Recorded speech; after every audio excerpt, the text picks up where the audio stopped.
What's good? What's good, everybody? Welcome to GOAT James Kingdom. I'm here solo today, but T Perfect has helped me co-host the show today. Johnny's going to be out, but he's going to always be in the chat. Anyways, so today I'm going to let anybody who wants to challenge me to why LeBron is the GOAT on any category. So these are the categories that let me pull it up. So anybody could actually challenge me to this if they want. I'm fine with it. So it doesn't have to be only Jordan. It could be somebody else. If we want to talk about winning, you could talk about Bill Russell. If you want to talk about clutch, of course, you could talk about Jordan. Anything you want to do off the court, you could talk about Kareem or whatever you want to do. If you want to challenge me to any of these points, even if you're a LeBron fan, you could go ahead and challenge me to these points, and I will make the best argument why LeBron is ahead of these things right here. But first, me and Travis was discussing. We want to talk about uh, what's good, Craig. What's good? Yo, what's All good? right, so all right, so first we're gonna talk about the state of the NBA. I've been hearing so much about the NBA shooting too many threes, the game no one wants to watch. Even LeBron was complaining about the NBA shooting too many threes. Right now, the Boston Celtics are shooting 51 threes a game. It's crazy how many threes is going up. Even though the Lakers are a pretty terrible three-point shooting team, they're shooting, I believe, 33 threes a game. 33 on the game. 33, the Lakers, who are not great at shooting. They're like towards the bottom half, like what 25 in three-point percentage. They're pretty bad. So Travis, just thinking about the state of the game, how do you think all these threes is ruining the game, or if it's not, I want to hear your take on it. I mean, I don't think it's ruining the game, but like if what you have is like you have these the people who are giving these takes or whatever, and like, I mean, it's just the game is you saw this coming. I mean, like 10 years ago it started like where the 3 point percentage because it's the most efficient shot, especially if you get an open look. It's but and really it's the one tool that allows like some of these bad teams to stay in front or to compete with like some of the more well-rounded teams, especially defensively. I mean, because you can get hot from three and erase deficits, go on runs, things like that. But I get it where the fans are coming from, where some of these players are coming from. It's not the most exciting thing where you're seeing just a bunch of inconsequential ball movement or players, even worse, players just jacking up threes, off the just without really any kind of ball movement at all, or just throwing it in and like what's coming. There's not going to be any deception, any clever plays drawn up. It's typically just majority of the game is that. No, I don't think that's really going to matter to like hardcore fans of each base, of each team, things like that, because they're going to roll with it. And it's not going to turn me off. But I can see the complaint. But what do you expect? It's the best way to play the game if you want to outscore your opponent. Okay, all right, Craig, what you think? I mean, yeah, I don't blame Steph. I blame the analytics because not everyone analytics told you it's better to shoot from three than that's the most efficient shot in the game. So everyone listens to the analytics and all these stat chases and stuff. So that's who's to blame. It's not even the players. If the coach tell me, hey, I want you to shoot 23s a game, I'm not complaining. Like the fuck. But All yeah, right, it's the John, analytics and nerds with the you numbers. think it's the analytics? All right, Yeah, John, what you think? it's definitely analytics, and it's crazy because I think the players get the blame for a lot of stuff, and no one ever look at the organization or the coaching. And you see, they're being told to shoot these amount of threes. I don't think it's hurting the game as much as they say it's hurting the game. I think it can look ugly sometimes if you have 70 missed threes in the game. That it looks ugly in a way, but I don't think it's hurting the game the way they're explaining it. I had saw something. I wish I could have sent it to you, B. Lee. What they show it was 70 missed mid-range shots in the game. It was a Bulls versus somebody game. Spurs. If I pull it up, It I was the send it to you. Spurs. They won like in Okay, overtime, yes, like 73 to yes, 70, something like yes, that. Yeah, you perfect right on that. And it was like, was that ugly? Was anybody even saying that was ugly? So I don't think it's hurting the game the way it is. What I don't like is just to pull up shooting three. If you drive into the basket, it create an open three post. Hey, shoot the three. But the way they just come, it's not like it seems like it's the only option. Sometimes I it's like, say with that rule, they should change the rule. If a play was in 2 feet, that's a 2-pointer. If you wide open, that's a 3-pointer. I bet you they stop shooting that far. they the NBA takes they listen wrongly sometimes. Even like the 65 game rule, I don't like it, but I see why they did it. But I don't think the three is hurting the game the way they said it is. Just like the whole the ratings is down stuff. The ratings ain't down because of the 3-point shot. The ratings are not even down. I mean, streaming isn't counted in that. I mean, I'm not paying you $70 million in streaming service because the ratings are down. I'm sending you 70 billion because the ratings are up, or even just consistently up. I mean, because hey, regardless of what you say, the kids like the long ball.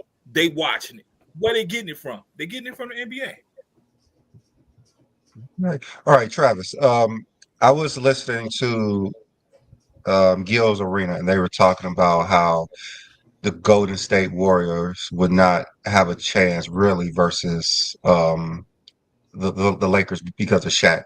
Kenyon Martin was saying Shaq averaged 37 versus them, and he would do about the same versus Golden State because they don't have anybody to guard him.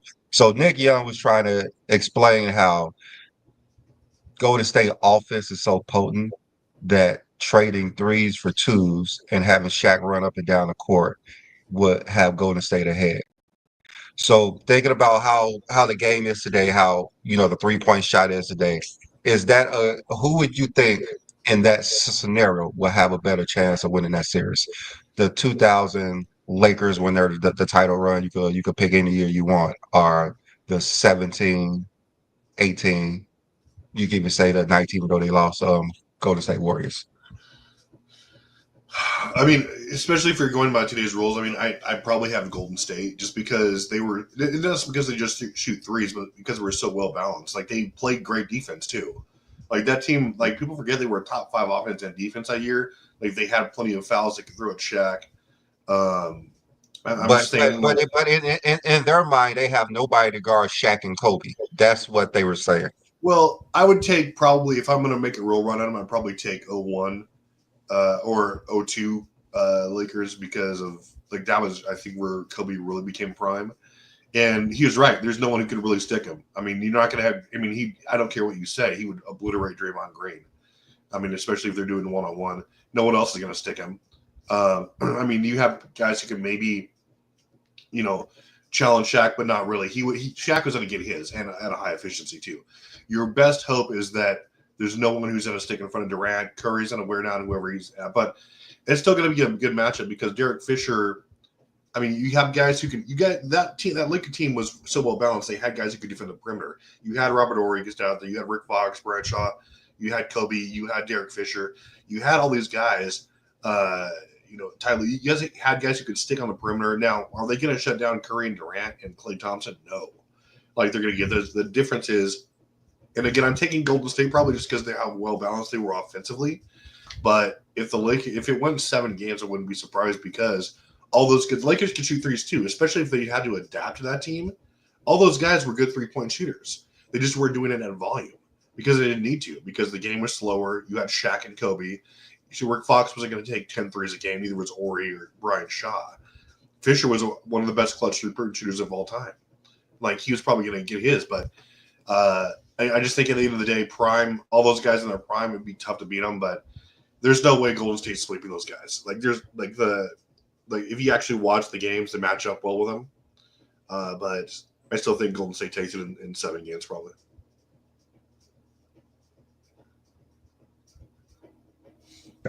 All right, Craig, same question. What you think? I mean, because if this era, with the 3-point line, I would give Golden State. I would say Golden State in like 7 games. I don't see no team any era. I don't see no team just winning 4 straight or just winning in 5 or a gentleman sweep. Cause KD game his game can resonate in any era. Like if there's the era with the mid range, he got that. If the era want to shoot threes, he got that. So it really would be: would you prefer Steph and KD or Lakers, Shaq and Kobe? And what Shaq, you can't really put Shaq in at crunch time because he's a liability on a free throw. So it really would just be Kobe against KD and Steph. So why would you think they wouldn't win? All right, John, same question. My only thing, would the Lakers sweep them or would they win in 5? The Warriors' playing style helps the Lakers. They're a half court team. So that means Shaq ain't running up and down the court. So it helps the Lakers. So just think, at one point, Shaq is going to have to guard KD. But at one point, KD's going to have to guard Shaq. Who gets who in foul trouble easier? Shaq is going to I'm not even worried about the last 5 minutes of the game. Think about every minute before that. They have to guard Shaq.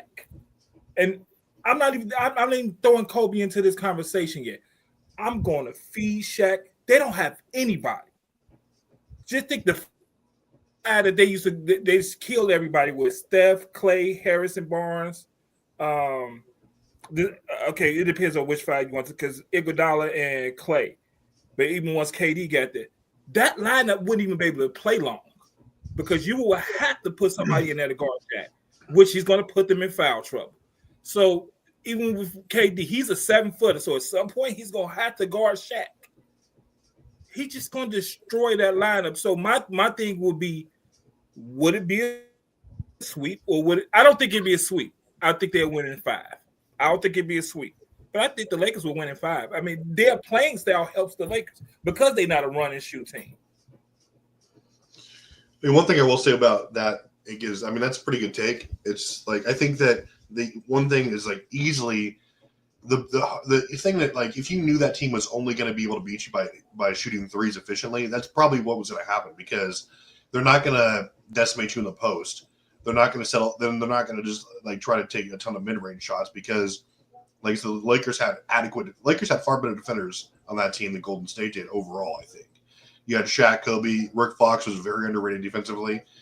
He could probably go straight up with Klay Thompson anytime. I mean, like, they're not going to shut him down completely, but like, you had guys who could be out there. Robert Horry was a key cog there. He could probably do something with Durant. I mean, he's not gonna shut him down, but I mean, the Lakers have a great chance. If any team has a chance, those Lakers did, because you're not going to stop Kobe and Shaq. They're going to get their 80 points, 75, 80, like on, high efficient volume. But it's just who can take the other's strength away. So basically, it's KD and Steph and Shaq and Kobe wash themselves out. It seems like it's what the rest of the roster between them. And I like Golden State roster overall than what I did with the 01 Lakers. Yes, you had Robert Horry, you had Rick Fox, but I never see those guys hit shots when big shots, when they needed to, like back against the wall. I've seen Clay score 60 on what? on what, 2 dribbles? 11 dribbles for the whole game. You never saw Fisher hit shots when they were against the wall? You must not have watched basketball, bro. What? No, I'm saying compared to Klay Thompson, yes, they haven't done. I can't see them stopping Klay Thompson. I just can't see it. I seen a guy score 60 on half a dribble. Like, what is Rob Horry fame? A 3-pointer against the Spurs? I mean, one thing I would say is how efficient Golden State was offensively, and I'm not sure how much Shaq can go up and down the court running with Golden State, moving with Golden State, because we saw how, for instance, when the Spurs was moving the ball around in 2014, that was crazy. Like, that offense was was something that we've never seen before. How they moved the ball, and they just went through the league. And then when we go to Golden State, they upped the ante. And then when Kevin Durant got there, it's like what we are just scrambling with three other greatest shooters on the same squad. So how can you how can you guard three of the greatest shooters of all time compared to guarding two of the most dominant players of all time? I think that's the argument. That's the argument right there. Can Shaq get out and defend outside of the paint? The Well, I mean, Lakers you got know, you're one not going to really person have to that can guard create Zaza their own shot. Pachulia or JaVale Golden McGee. State got four that can create their own shot. Uh, I mean, you're not going to have to what do guard you say, Kevin? those centers that Golden State has, really. I mean, but Shaq only wouldn't just be worn out instantly, and like it wouldn't just be a fast break thing all the time. Lakers would slow the game down on their possessions, grind it out. They would make the Golden State, and like they would know what the Golden State's going to do. The challenge on Golden State, yeah, the three of the greatest shooters of all time, but they're not going to get just like wide open looks all the time because they know what's coming. You don't have to compensate for their inside game, and like they're going to lock it down, like with Shaq and all the other personnel there. And so, it's just, I mean, like I said, you can't really do anything with Steph, and like they're going to get theirs, but I just don't think it's this runaway that I've heard that people think it's going to be. Like, there's no way. Doesn't the rules today help Shaq defensively? Because he doesn't have to guard somebody the whole time. He can zone in a way. I know he can't sit in the paint, but doesn't today's rule defensively actually help Shaq? And because if you go to their rule before the 2000 rule, I think that team can blow the water off the Lakers before the zone rules, because it will force Shaq to have to guard somebody. But I think today's rules help Shaq's defensively, but it terrorizes Golden State. And I really do believe the Lakers will run right through them based off today's rules, because the defense actually helped Shaq in a way. Yeah, Shaq wouldn't have to play any defense. Who's going to have to guard it? Like, and not team. Like, unless they put Durant at the 5. He didn't have to play defense when he won.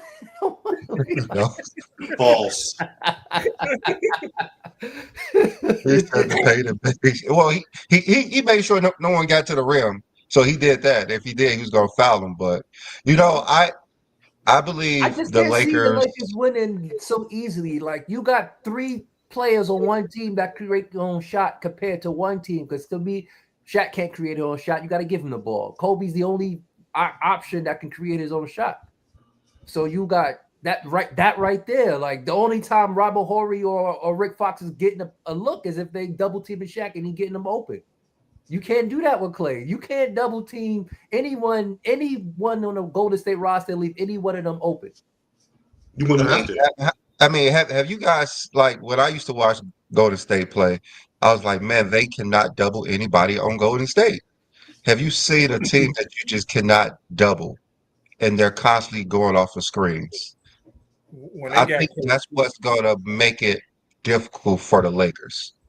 When they got KD, it made it impossible to double. Yeah, that's like personally, I think the Lakers with Shaq and Kobe is probably the best team that I ever seen play basketball. Those guys was like, you have Shaq and Kobe on the same team, plus a good defensive team and the greatest coach of all time. But I always thought that no one could beat Shaq and Kobe. But just listening to Gilbert's Arenas them argument, I was like, I don't know. Golden State, it seems like I remember watching, you could not double them at all. Like, you can't double off of Steph. You can't double off of Clay. You can't double off of Kevin Durant. I mean, at Draymond Green, right. like, yeah, yes, like when they got KD, even though possible. Draymond Green is, he's not an offensive scorer, but he literally takes himself out of that by being the ball facilitator. So you really only got one player on that court who's not a dominant offensive player. And that's the one that which you say like the offense open. Yeah, that's just one player, and it's gonna be Shaq's man. It's gonna be Shaq's man. Because of what in 16 So, with the like, cat. I was saying, Shaq may benefit more because of how the Golden State played offense, but I don't think it has anything to actually do with Shaq on the defensive end. He may run up and down the court more often, and he will be more fatigued playing Golden State than any team that he's ever played. He will be more Man, fatigued, well, Shaq didn't give him and once that. Shaq go out, yeah. Once Shaq go out, he's going to sit out at least 15 minutes, and that's 15 minutes of I'm that about to small say, lineup. Shaq played in this era with this up and down the court. He's not playing 35 minutes a game. He'll play Yeah, 32 at yeah, that. yeah. He's not. Yeah, he's not. So you don't think they He had will the be example gassed. versus Sacramento with the running up and You down? said- Just the example. I ain't talking. Just don't think about the team. Shaq actually played against that type of team in Sacramento. They had He to has shoot the example. for the Lakers to win, though. I mean, yes, I get you. I ain't gonna never fault you on that because I definitely believe that. But I mean, you seen him do it. So my thing is when they got KD, it made them impossible to double anybody because in 16, what the Cavs did was literally fall off Harrison Barnes. They left him open to shoot the shot.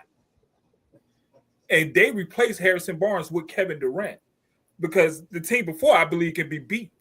But the KD team made it almost impossible. But at the same time, we're talking about Golden State offense. They got to play defense too. And them getting in foul trouble. You're right, Craig, when you say you got more players on Golden State who create. But they don't create shots to commit fouls. Kobe creates shots to commit fouls. Now, who gets in foul trouble?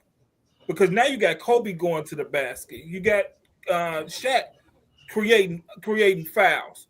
And that's my thing. It's the creating foul and who's coming in, who's getting in foul trouble, and who's coming in for the players that they creating foul trouble against. And I think that matters. What if Clay gets 2 quick fouls, he out? It helps Golden State. What if KD get 2 fouls, he out quick? It helps. I think Steph But John, think about this. If Kobe get 2 fouls or Shaq get That's two what I was fouls, literally about to say. I mean, Golden State has more players. More players. Golden State has the advantage in that situation. You're right. That's why I said it wouldn't be a sweep. Remember, I changed my mind. I said it wouldn't be a sweep. I But mean, they don't if create Shaq fouls, is in foul trouble, like it's over with, I mean, who's going? right? Is it over with? If Shaq in foul trouble, it's over with, right? Yeah, definitely. No, you're 100% right. It's over. Right. Well, who is he fouling? Looney? Bogut? I mean, just think about not being able to double, and he see players coming over. He has to block it 100% of the time, or he's going to give up a layup. The Golden State have to double. Who they have to double Shaq? So the whole Rick Fox Robert Ory thing opens itself up. They going to get their shots because you got to double Shaq. But they're not going to get it more efficient as Golden State. Wide open, right? Why not? Wide open shots. No, maybe not from 3, but from everywhere else, they're going to eat Golden State up. I mean, Golden State had adequate defenders. That's true. Like Golden State could play defense. They had good. That's why they were so. It's like one of the best, like top 5. They were pretty good defense. Yeah, exactly. Offense was their defense, man. They were just outscoring everybody. That's why their defense looked good. That team was going to be in foul trouble, like from quarter 1. Shaq's immediately going to get them in foul trouble. So it's Kobe, especially with today's rules. Like Golden State's going to like be in the penalty, like 5 minutes into the game. Like it would be Shaq ridiculous. They make free throws. I mean, but Shaq is. I mean, you're gonna get someone in foul trouble, so you could trade 1 point for a basket with Shaq. Like but everyone else is gonna be shooting free throws too, though, because Shaq. The thing Shaq did well, even if he wasn't hitting his free throws, everyone else was marching to the line too, because they weren't settling for threes. They were attacking the rim. Look at the Lakers. The only reason the Lakers' last 3 years have been relevant is because they had such a huge free throw differential. Like 3 times, like their next closest guy over the last 3 years. Like we've never seen anything like in NBA history. That would be the Lakers. Okay, of that time, they would be marching to the line, getting theirs. That's how they would stay close because they're not going to outshoot. They'll mix in the 3 ball because they can. but they're just going to wear you down, grind it out, and they're going to be the free throw differential will be insane. And like they could shoot free throws, they were good. They're just not Shaq, but he would still shoot 50%. He'd still like give you 10 out of 20. But that's, I mean, to be honest with you, I don't think they're going to have a whole bunch of players shooting free throws on the Lakers besides Shaq and Kobe. So Shaq's going to definitely shoot the most because they're going to be fouling him.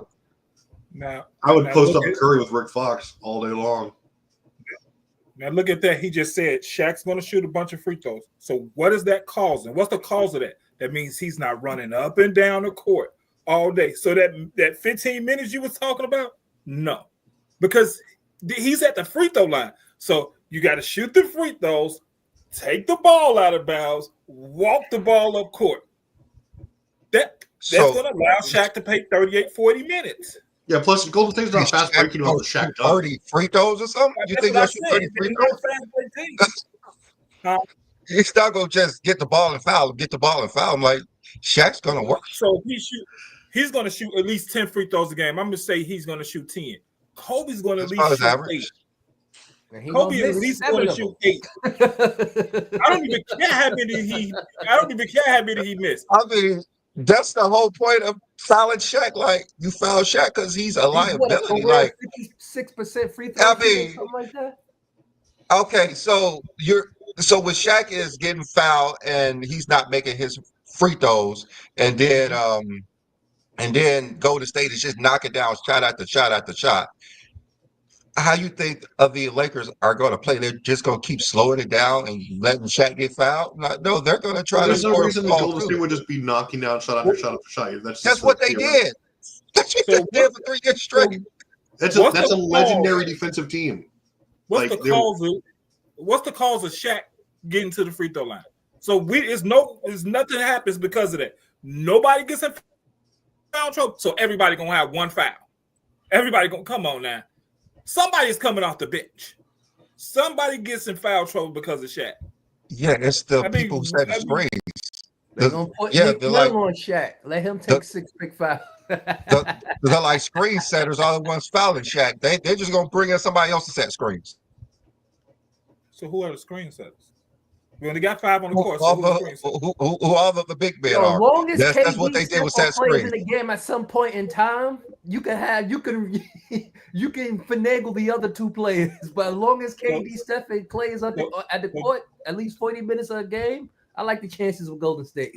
No, let's go there. So Draymond's the screen setter. So he's the one guarding Shaq. So he's the one who gets a foul trouble, right? Draymond is the one who gets a foul trouble. Draymond will not be guarding Shaq all game. That's the thing. He will. They have enough sense of not having guard Shaq all game. He get 2 quick fouls. He go to the bench. Who replaces him? Who, the center? JaVale McGee? Whoever the centers are, Draymond would not be guarding Shaq more than 20 minutes a game, and he would not just be fouling Shaq. Draymond Green is too smart of a defender just to foul Shaq.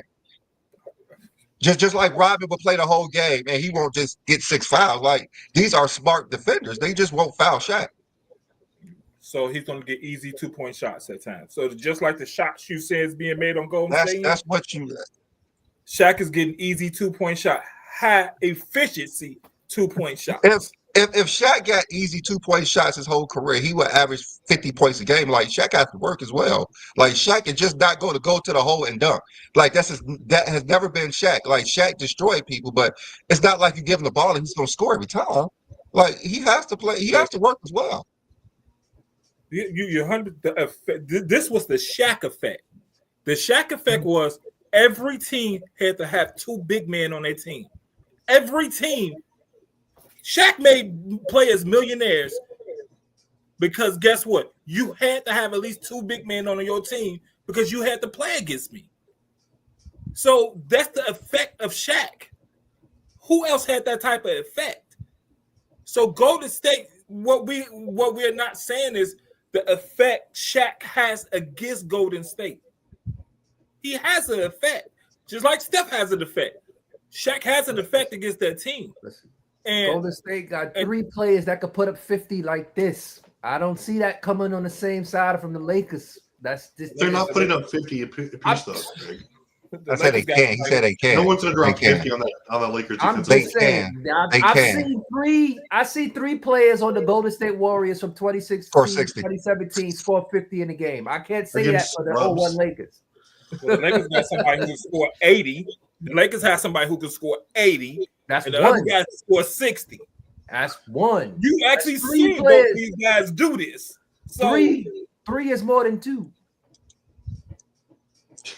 Man, I'm saying offense. it's hard. Golden State We know how. offense is Yeah, it's just crazy. Like we You're know actually- how dominant the Lakers was. We know how dominant the Lakers was. But man, Golden State, even the 2013 Spurs, how they moved the ball and knocked down threes. The Lakers never played a team like this before, and just think that Shaq's just going to get the ball and score every time. Kobe was the one ending Yeah. those games, not Shaq. It was We're not Kobe thinking that they're gonna was score. finishing those games. We're not It thinking they're going to wasn't score Shaq. every time. Shaq was either No. fouled out and they didn't want him in the game to shoot free throws. We're not going to make them score every time, guys. But like you have to act, like they have their only way Golden State is going to beat this Laker team. And they're not good. Look at like how they were playing. Golden State was actually incredibly balanced in 2017 and 18 when they were on their run. They could post you up on the inside. Their centers were double machines. Like they could go at you anyways. They played great defense. They weren't just a 3-ball team. They could do that, obviously, and they did it great. But that asset would be completely taken away against the front line of the Lakers. They wouldn't, and because they couldn't do it as efficiently as Shaq was going to do it to you. Kobe's going to post up. All these guys are going to post it. Robert, all these guys are going to post it. Devin George can do it. But like all these guys are going to post them up, and again, just like bury them inside. Like they could play defense, yes, but like I said, I still think the Warriors will probably win in a 7-game series. But to attack like Steph, Draymond, and KD, or Steph, Clay, and KD are just going to score 50 points on like 80% shooting is ridiculous. Like we had very sound defenders on the Lakers team. They would adapt to what they're going to do. They would limit. They're going to challenge these shots. They're going to make great switches. Phil Jackson's there. You think Phil Jackson is going to cook up a method and be like, hey, this is how we need to contain these guys? They're not going to shut them down. But that team would be the only way they're going to beat the Lakers is by shooting lights out from three every game. And that's what they did. Didn't do it. That's what they shot lights out all the time. You're not going to just beat that Laker. It's not even the point about them scoring 50. It's the threat that you got three offensive. He said they can. Like Yeah, he said they can. He said they can go off of 50. Plus all those guys are going to be the floor at the same time. You're not going to play Drake. You're not going to play Steph or KD like 45 minutes a game. Like they're not going to be able to do that. Okay, and that's my point exactly. Everybody going. That's the point with like Shaq. Shaq will play 48 minutes a game. They got Shaq will like. Shaq got to sit down too, and Kobe. What you think gonna happen when they on the you bench? had other guys that come in. You had guys. You had Devin George. You had a few guys that come in there. You had like adequate. I didn't even mention Iggy. Iggy's a really good defensive player. Like, come on. Yeah. No, and I said, I have Warriors and 70s guys. I think they were those. Yeah, I said it's one of gonna those be a balanced close teams series. ever. It ain't gonna be no sweep or anything. But I mean, yeah. Travis did say Golden State was going to win. I just don't think that Shaq would just score every single time he touch it or get fouled. That's what I think. I think they're too smart of a defenders to just. They probably just let Shaq get some baskets instead of fouling. What would be a better matchup against the Golden State Warriors, though, I think, would be maybe the 03 Spurs or something, just because they were locked down, or the 04, 04. It seems like all these guys, 2004 Spurs, were locked down defensively from the perimeter, and they had a prime Duncan. It would just be ridiculous. I actually think the 2014 Spurs will beat any Lakers team. No. I think they will. What? Why? 2014 Spurs will beat any Lakers team. No. 2003 Spurs would destroy the 2014 Spurs. Nah, not the way they were shooting. What would y'all think, the 01 Lakers or the 83 Sixers? What? The 83 Sixers and the 01 Lakers. Be a great matchup. 83 Sixers were probably the most balanced team in history One of them. That's I have to go that's a with that good one. Lakers team. Uh, all right, Twin man. I heard you was ready to step in on something with the So Golden I, State I have Lakers. I was listening, right, and that Golden State Lakers debate is actually a really good one. I have Golden State. I'm sorry, there's too many variables. We know Shaq like to throw those elbows and get a lot of offensive fouls or ridiculous offensive fouls. If Shaq or Kobe get in any foul trouble, game's over. It's over. And honestly, I think you let Shaq eat and try to contain everybody else. You have three players. I agree with Craig. You have three players that can give you 50. But let's just say they go for their averages because they're going to be able to get shots. You have two superior shot creators in Steph Curry and Kevin Durant. That's Clay, 50 points I there. call him two dribble Clay. He can pull up from anywhere. He can give you, say he just gives you 20. That's Steph's 70 giving you total. at least 30. Steph's giving you at least 30. KD is giving you at least 30. I'm sorry, there's not enough offense. And I like the supporting cast of that Golden State Warriors over the Lakers. So even if somebody like Steph or Clay get in trouble, you still have people that can come off the bench and hit shots. So I'm sorry. It all hinges on the Lakers winning that series hinges on Shaq and Kobe not getting in foul trouble. And Shaq had a tendency to get in foul trouble. He just did. Not even. You can't And even he's, put him in and he's late a game liability at situations the end because of the it's free game. throws. What happened? You can't even put him in late game situations because it's free throws. Right? Yeah, you put them in late, and Golden State got the And then advantage. let's be real here. And this is what I keep trying to tell people. They're gonna have to rest. Shaq's gonna have to sit down. And the moment he sits down, guess what? They could pull in that depth lineup, and once they run up the score on you, it's a wrap. That third quarter. I would trade three. I would trade threes with twos with Shaq all game. Why not? So when is Golden State gonna sit down? That's what I'm saying. It's a hard game plan because Steph, Clay, and KD, they don't have to play really, really big minutes. Maybe they get 2-3 minutes of rest a quarter. That's it. That's not even But their they're plan. gonna have to really stay on the floor. You could It's not have a even- game where this KD, Steph, or Clay is in it the entire time at one point. Like you can literally have a game like that where at least one of them is in the game at all times. Because Well, either I Shaq and understand Kobe what they you were can. saying, John. So, John, The only I feel thing- what you were saying. The only thing I feel about like that, Twin Shaq- Man, Go ahead. T. I would say the only thing. I mean, you're probably right, man. But the only thing we're forgetting is that the other team, the Lakers, aren't going to be looking to shoot 45 threes a game. So, like the possessions that would allow KD, Steph, and Clay to get their averages are going to be like half of what it would be in a normal game that they were playing in 2017 to 2018. You're going to have like, could they do it still? Sure. But they would. I don't think they would be nearly as efficient. They're going to have to take way more, and like that's going to phase other elements of their team out. Like because the Lakers are want to grind it down. I hear what you're saying, but see, that's on Golden State to not play into the Lakers' hands. They have to play an up-tempo offense. They have to run. You need Shaq off the floor, or you need to take a charge. You need to let him swing his elbows. There might need to be some flopping involved in here, but you have to get Shaq in some type of foul trouble, which isn't hard to do. We're not going to pretend like 2000 to 2000 and 2000 to 2003 Shaq wasn't prone to getting into foul trouble. He had a lot of dumb He won't be doing it fouls. defensively. He wasn't prone to get foul trouble. Yeah, I mean, And late in his career, he just fouled out all the time because of Chargers. He did not. Yeah, maybe late in his career. But we talking about them prime years. He was in the game, and it's going to affect Golden State, regardless of how y'all want to put it. I'm not disagreeing with you, John. Absolutely. I think John, real talk, I think Shaq averages somewhere between 40 and 45 points in that series.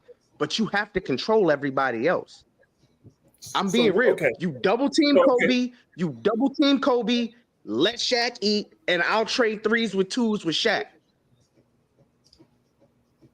What's the effect of Shaq averaging 40? Just say let's go with 40. What's the I'm effect gonna of be. that? It's not enough What is it offense. called? Who else is gonna give you buckets, John? Outside of Shaq and Kobe, who's gonna be able to? Nah, let me not say that. Who's gonna be able to generate the offense or be able to stay with the rest of the supporting cast? Because remember, you have 3 players on that team that can give you 20 plus. So unless Shaq's gonna outscore all 3 of them by themselves, I got Golden State.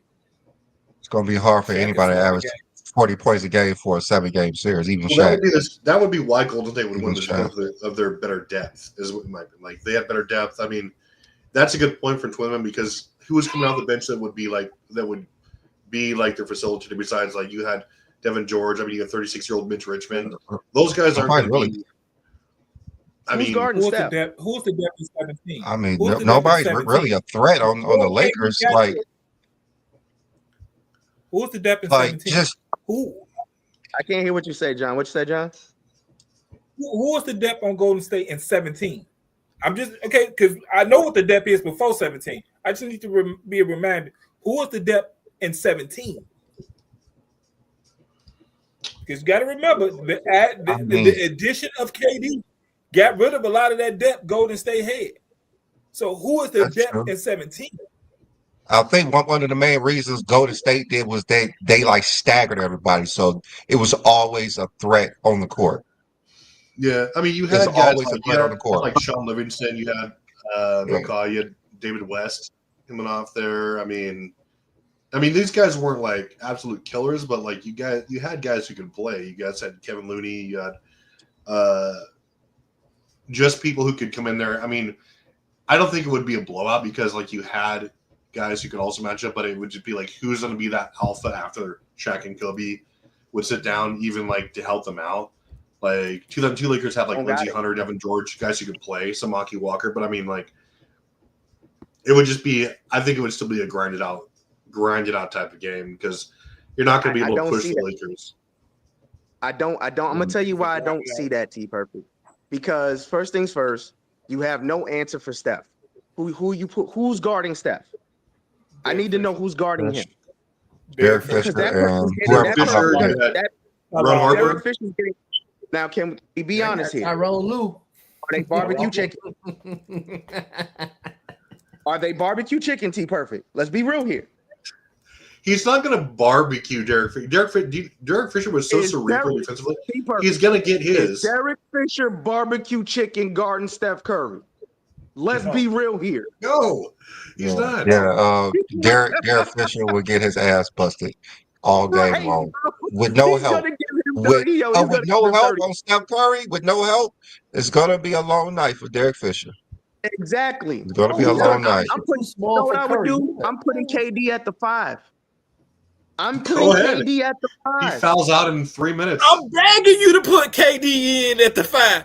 Please do that for me. Hold up. I'll put KD at the 5 when Shaq is on the bench. Hear me out. Yeah, with Shaq's out. Yeah, with Shaq's out. Hold up. Who sat here and said I was going to let him try to bang with Shaq? No, you let Shaq eat. Let him eat. I'm putting him out there at the 5 for a reason because Shaq's not going to want to come out the paint. That's open threes for KD all night. No, Lakers That's why would I said I'm switch going on to let that Shaq matchup, eat. I'm double teaming Kobe. I'm going to let Shaq eat. Shaq wouldn't guard KD. No, like they did that before. No, Twin Man, you have to put Draymond Green on Shaq because if Shaq's guarding Draymond Green, he has to come out the paint. Exactly. He has to come out the paint. He has to. You do have. KD? I mean, you do have Zaza Pachulia and JaVale. Yeah, you know that's 12 fouls. But they can help. They can help. They can help. Definitely. I just want you to say it again. You know, cheating ass Zaza, he gonna try to injure Shaq. Yeah, he gonna try to hurt Kobe. So John, okay, just thinking about how they do that handoff with Draymond and Steph, or Draymond and Kevin Durant. What would Shaq do in that instance if he's guarding Draymond Green? They're going to get an open shot. I'm hearing what you're saying. They're going to, because Shaq is not coming across there. He's going to back up. They're going to have to make shots. That's not a problem. They're gonna have to That's make not a shots. problem for those three. They're gonna have to Easy make open shots. shots. So tell me Just this. like I took your scenario. Now take my scenario. We're playing a triangle offense. I'm dropping the ball to Shaq. What is he causing because of that? Forget the dribble handoff. They're giving the ball to Shaq. They're running the offense through Shaq the whole game. He's touching the ball. I'm not saying he's trying to shoot, but he's touching the ball most of that game. What's the? I don't think we realize the effect that he's going to cause because of that. They're slowing the game down. You just said 12 fouls. I'm cool with that. That means the game is slowing down. That means he don't have 20. He don't have 20. He don't have 20. The possessions are lower. That's the effect of that. That means these guys got to make shots. You talk about efficient. They will have to definitely be efficient in the series. The game is being slowed down, and they're going to have to be efficient. Every possession counts that much more because of the effect of Shaq. And remember, I hadn't even said Kobe's name one time. Every time I've said this, I haven't even mentioned Kobe. I'm telling y'all the effect of Shaq, and I ain't even mentioning Kobe because y'all keep talking about this scoring. That's not happening. That the team that will beat Golden State would be that team. I don't think too many other teams in history can beat that team. Listen, if Iverson can get a game off of the Lakers, I think Golden State can win 3 more than this 0-1-6s. I'm sorry. This is the only reason why I disagree with you. Because at that point, you have to play smart. If they're throwing the ball in deep to Shaq, it's a bucket. Don't foul him. Don't foul. Give that up. Start running. Here's the thing. I say the Sorry, Warriors. all right. Let's get on the other end. Ishmael take. Let's get Ishmael take. Go ahead, Ishmael. I think the Warriors win. I just don't think that the Lakers will keep up with the pace of the Warriors. The tempo and the pace is like really a big thing. The Lakers have to play a pace because their offense revolves around Shaq backing down a lot of defenders and controlling the paint. Because the Warriors play an extremely great tempo. And even if you're talking about 2017 and 18 Warriors, they were top 5 in pace. And so it's going to be night and day. They're not going to be able to guard Steph and Curry because Curry's endurance is just so incredibly high. There's nobody for him to stop him.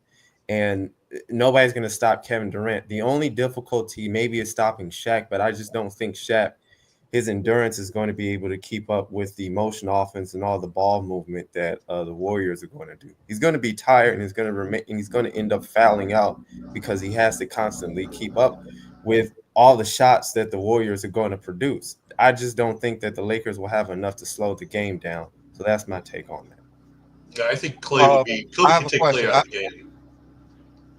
Who said Kobe Kobe could take Clay out of the game. Plus, Clay would have to play defense.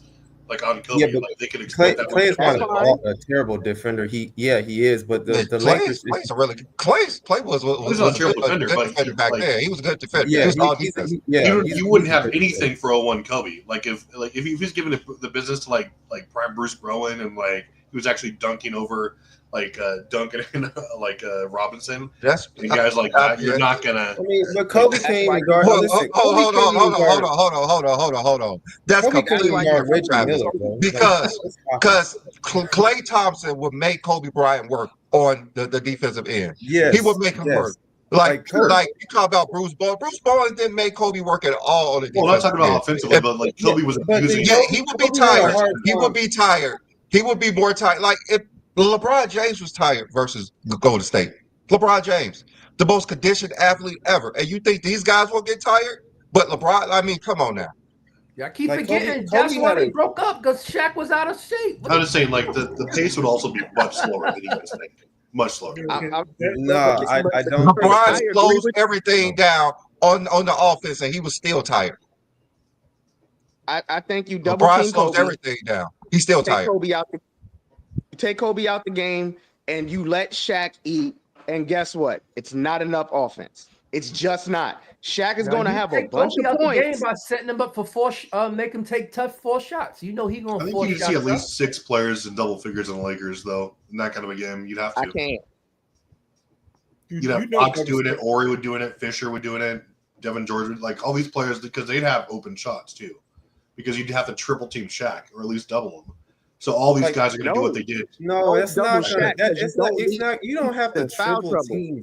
No, you don't, bro. Like you don't gotta. All right, triple all right. team. Let's get Mingle Jester here. We haven't heard his take. Go ahead, Mingle. Let me hear your take about this. Even though I know you're gonna say the Lakers. Of course, you already know I got the 0-1 Lakers. I don't think don't get me wrong now. It for starters, I think it depends on what era we playing in. Also, is we playing with the 2018 rules or 17 rules, or we playing with the 0-1 rules? You know, that's like night and day. The rules back then and the rules now is like I want them to play with the 18 rules. I want them to play with the 18 rules because it helps the Lakers. Okay. So it's like night and day. So we playing with 18 rules. All right. So what's so different? So now. What's so different to you that you think it'll be It's just like game? night and day. Back then they didn't attempt a lot of threes back then. I mean, the 3-point shot, it was prevalent, but it wasn't as prevalent as it is now. These guys shooting 50-something threes now. They didn't shoot near that back then. Okay, it doesn't matter what era they played in. Golden State is going to shoot threes no matter what. So we're just saying the basketball team versus the basketball team. We're not saying, oh, you can't shoot threes because it's 2000. They're going to shoot threes because that's what Golden State do. Let's just keep it a balanced playing field. Like they're going to play their game how they play their game. Oh, okay. Also, I guess a lot of y'all forget that y'all talking about this Golden State Warriors team like they were just unbeatable. I guess y'all forgot that the Houston Rockets would like to beat them until Chris Paul got hurt. If Chris Paul don't get injured that series, who knows what happens in that series right there? Chris Paul got injured game 6 and 7. Golden State. We talk about 2017. It's the same team. Literally the same team. Well, that's the case. Sacramento took them. They said the freaking. They did. They did. But what I'm saying is, all I'm saying is that that team was definitely beatable. Is all I'm saying. And with the 0-1 Lakers with Shaq and Kobe, bro, it ain't nobody on Golden State can stop Kobe. Ain't nobody on Golden State can stop Kobe. I don't care if you double him, whatever. It ain't nobody on the Golden State that can you put Clay out there like Twin Man just said. That's barbecue chicken all game long. I don't care what kind of defender he was. Barbecue chicken Kobe. All game long. Overrating Kobe. Bro, overrating Kobe. Man, Kobe would kill Clay. Kobe would kill Clay. Do you understand that? Overrating him. Bro, Kobe would kill Clay. In 2001, Kobe would kill Clay. Do you understand that? I'm not saying you how many points a game do you think Kobe will average versus Golden State? The biggest threat on that Lakers team is Shaq. The biggest threat on that Lakers team is Kobe. Because Shaq gonna do what Shaq gonna do. Kobe is the X factor. How many points per game do you think Kobe will average? How many points per game you think he'll average versus Golden State? I'm thinking somewhere upwards of 30, 28, 30, maybe 35, somewhere in there. Yeah, what about Shaq? Somewhere in there. What about Shaq? Kobe averaged in 2001, the season that we're speaking of, in 2001, Kobe averaged 33 points against the Spurs back then. He averaged 33 points against the Spurs back then. Double team, you double Kobe. Bro, I don't care what you do. Kobe is barbecue chicken any of them guys, bro. I'm telling you now. He killing any of them guys on the Warriors. Any of them. I don't care who you stick out there. He killing them. And I mean that in the most positive way. All right, now what about Shaq? What do you think Shaq could do versus Golden State? So you said Shaq averaging. Ain't nobody stopping Shaq. Ain't nobody stopping Shaq on that team, bro. Your best hope for Shaq on the Golden State Warriors is to hope he get in foul trouble and I hope he fouled out. That's your only hope. Ain't nobody stopping Shaq on that team, man. But how many points you think he average? How many points you think he average? Like whoever said around about 40 something. Ain't nobody stopping him. JaVale McGee, Draymond Green. I don't care who you stick out there. Kevon Looney. Ain't nobody stopping that, man. You think Kobe and Shaq will average what 60 to 70 a game? Something like that. I would stay close to it. If not close to it. What about Clay, Steph, and KD? Now them on the other hand, they also gonna get their points too. I'm not delusional. I'm not delusional now. I'm not delusional. They definitely gonna score too. Clay, Steph, and KD gonna definitely score. They're gonna put up points in bunches. They definitely gonna score. Yes, they definitely gonna score a lot of points. All no three of them. answer. And KD so give you a John, you're saying that they were average the same as Shaq and Kobe. Now I don't know about averaging the same as Shaq and Kobe, but see, one thing about a jump shot is it could be off. If they have an off night, let's pray for them. If they have an off night shooting, we're gonna have to pray for them because it's over with. When did they have off nights though in the playoffs? I'm, 2007. they have Just off saying night. they did. They have a shooter gonna always have an off night. Understand that. A shooter All right. they're not gonna be on 100% to him, All man. right. You know that. All right. So John, you're saying Kobe and Shaq would average 30, so they'd be like 60. So you're saying Clay, Steph, and KD would average 20 each? Yeah, be about 60, yeah. Nah, So KD both of about them, 26. yeah. Steph like Gonna 26, be and Clay I 35, give bro. Clay like 19, 20. I'm taking everything in effect because the effect, once again, we're bringing down the pace of play. Shaq is slowing down the pace of play. Regardless of how you feel about it, he's slowing down the pace of play. So what I keep telling you to say, they're going to have to, those shots going to have to be important every time for Golden State. It has to be. You got two players that can literally score 50, 40, 90 from like no, But here's the thing, though. They're going to run a lot of switches. They're going to run a lot of switches on Shaquille O'Neal because they're going to try to drag him out to the perimeter. To the perimeter. That's just going to be open three. That's going to mess him shot. up every single time. Like he's going to be exhausted trying to do all that. Like he just can't.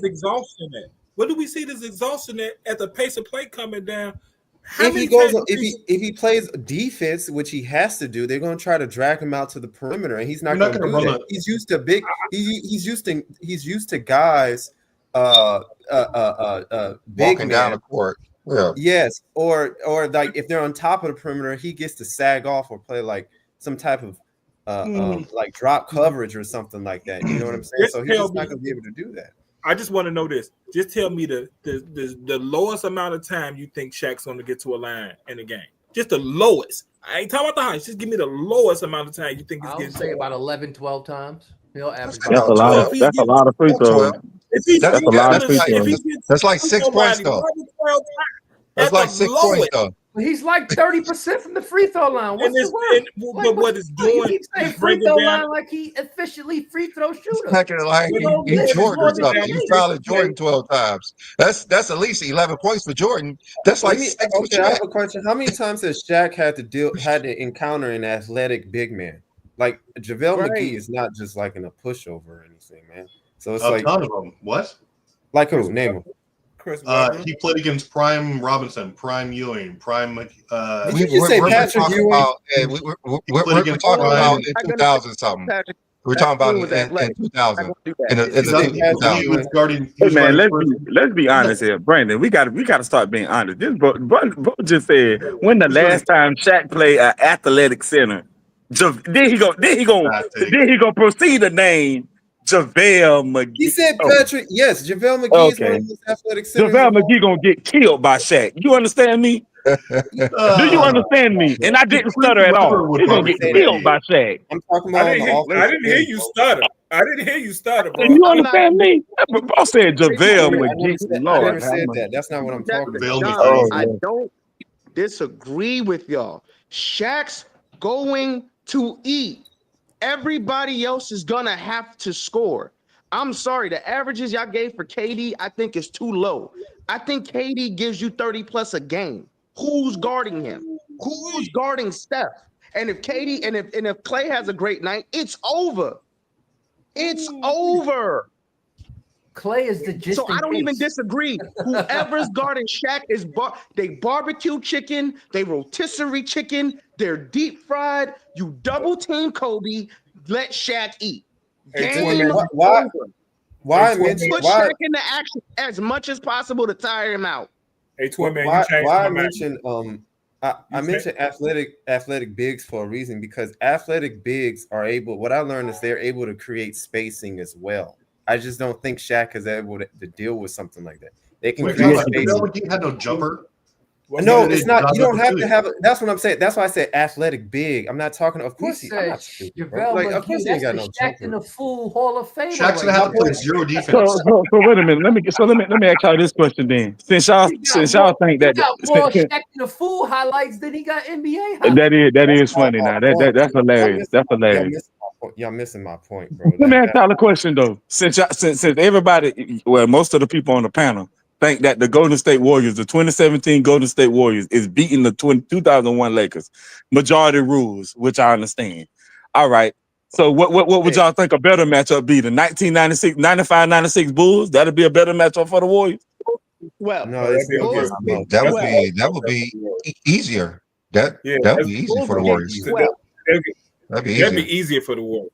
Wait, you just said the Bulls would get swept? Oh wow. Yeah, Bulls are getting swept. The team that won 72 games would get swept. I agree with you. The team that won 72 games would get swept. Okay. Understood.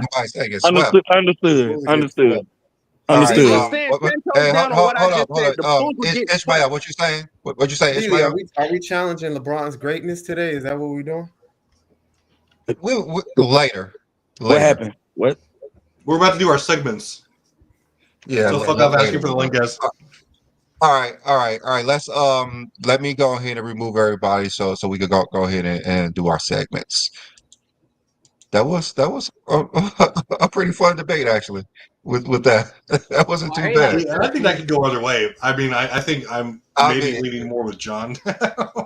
Yeah, I like it because not everyone's agreeing on one thing. Everyone has certain things that they're talking about. All right, so let's go ahead and let's start with John's segment first. That's cool. I wasn't doing one today. You wasn't doing one today. Or what about you, Greg? Taking it off today too, Greg? Your segment? I thought we was just because Johnny wasn't here. I thought we was going to. Oh, you take it off. That's cool. You take it off. Travis, you ready for yours? Because I want to go here when I do my next one. It's like somebody were cooking something up for this week. Yeah, we are. We are having a very heated debate. Yes, I like this debate. We're having a heated debate. Yeah, I got mine. All right, you ready? All right, let me go ahead and start with T Perfect's chat ball. We are interrupting our normal programming. The current threat level is critical, meaning an attack is imminent. Civilians are advised to remain indoors. In some urban areas, evacuations are taking place. If you're in one of these areas, police will help you to safety. Follow their orders without question. You should remain indoors until you are told otherwise. You should now prepare for a nuclear strike. You will not be able to leave your location for 14 days after the strike.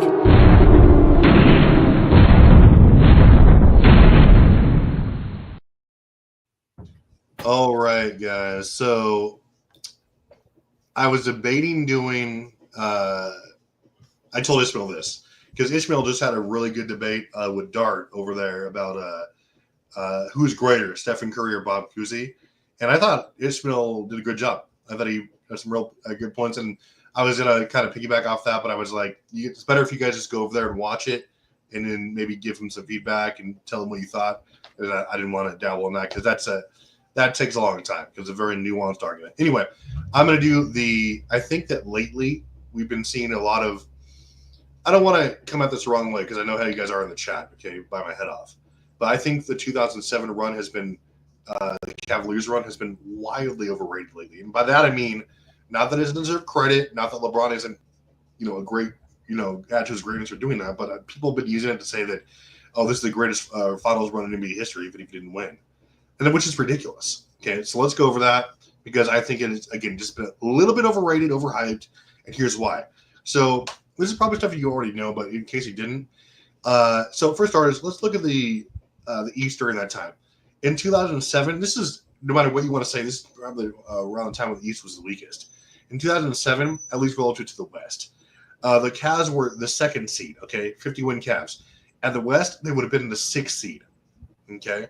In addition, only two teams in the East that year won 50 or more games. That was the Cavs and the Pistons, okay? Compared to 5 in the Western Conference, including the 67-win Mavs, okay?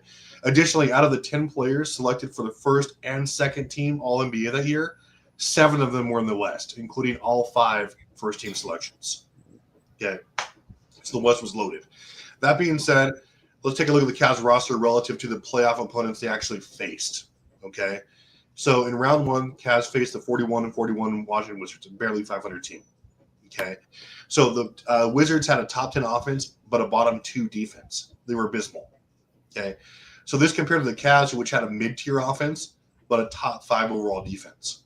Okay, the Wizards also, when it came playoff time, were missing the 2 best players in Gil Arenas and Caron Butler. When they both were injured, missed the playoffs entirely. So that was a hobbled, trash defensive team that the Cavs went up against. And that was arguably Arenas' best year as a pro. He averaged 28-6-4, finished 8th in MVP voting. Again, the Cavs were relatively healthy, swept their way to the last round. Yes, LeBron was fantastic, 28-8-7. Ilgauskas was posting 19-11. Larry Hughes, everyone upped their production from the regular season. Larry Hughes was basically 20-7. Drew Gooden, 14-10 on 61% shooting. So it's not like LeBron had no help. These were guys who weren't household names, I'll give you that. But these were actually players who were stepping up. They were good defensively, and they were producing offensively when it mattered, especially against teams they needed to beat. Okay? Same thing with the 41-41 Nets. Another 500 team. They were 16th in both offensive and defensive rating that year. Okay, they were led by Vince Carter, who was notoriously inefficient during the regular season and that playoffs. Nothing happened. Jason Kidd, who couldn't carry that team. Basically, the Cavs held them to overall just 42% shooting, well below the regular season average. And it was actually a defensive war. There were some, on both ends, there were some inefficient games, but the Cavs defense was a difference overall, as well as Game 6, Daniel Marshall, who'd have thought, 18 huge points on 54% shooting to close it out. So that was, the first 2 rounds were, I mean, I don't know how you're going to use those to elevate one, but anyway, we go to the series that you all know, Cavs versus Pistons, 2 50-plus win teams, top 5 defenses that year. Pistons also had a bottom 10 offense, though. So they were bad offensively. Okay, I always call that roster, the 2007 roster of Pistons, that would have been the best roster ever 5 years ago. Because that means you would have had like a prime Chris Webber, prime Antonio McDyess, prime Rasheed Wallace, Lindsey Hunter, Del Davis, etc. All those guys were just past the primes, washed, trying to add it. But they were contributing to a great defense, so can't really take anything away from them. But anyway, up and down, we know LeBron's phenomenal Game 5, but Drew Gooden and Daniel Gibson stepped up for them to combine for 40 points on almost 60% shooting in certain games there as well. And after, again, points were hard to come by. What about the closeout game in Game 6, where Daniel Gibson, off the bench, came off and led the team with scoring 31 points a game, while LeBron was held to just 20 points on 27% shooting. Okay, so that was a closeout game where basically the bench carried the team to win. Okay, so was LeBron by far and away the best player on that team and possibly in the playoffs? Sure, but let's not act that was some monument. He wasn't going through teams that were better than him or even maybe on the same level except for the Pistons. So obviously, we're not even talking about the finals because we know what happened there, all the excuses, blah, blah, blah, blah. I'm not saying they were better than the Spurs, but come off of it. It was an average run. He was good. His teammate climbed everyone down. His team overperformed, if anything, sure. But it wasn't just one man. So stop the overhype and overglazing. Obviously, nothing against LeBron. I'll probably have a hype piece for him next week, but just stop at that, please. Now, and again, we're not even talking about the finals. But just really quick here, we'll get to the question of the day, again, from Adrian Knight, the GOAT. No one else. Again, Adrian Knight just has the market cornered on great questions. Today he says, has the GOAT debate hurt today's game? Great question. I think that I don't know if it hurts the NBA, but I think that when you have the media only talking about one thing instead of coming up with new narratives, new ways to put today's game and today's players in the spotlight, yes, it does take away from the game a little bit. When you're only talking about what LeBron's doing, even if in losing efforts, and you're doing it oh, he's old, but he's doing this, and what a great play. It takes away from up and coming players. It takes away from narratives or developing teams that are developing beefs with each other. Players accomplishing a lot today, blazing their own trails. It takes a spotlight off of that.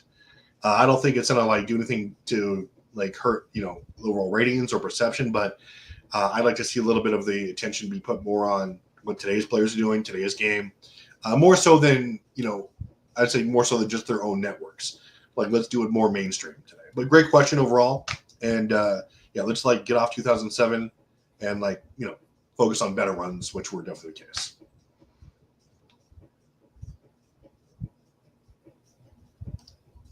Hey, Travis hating on LeBron 2007.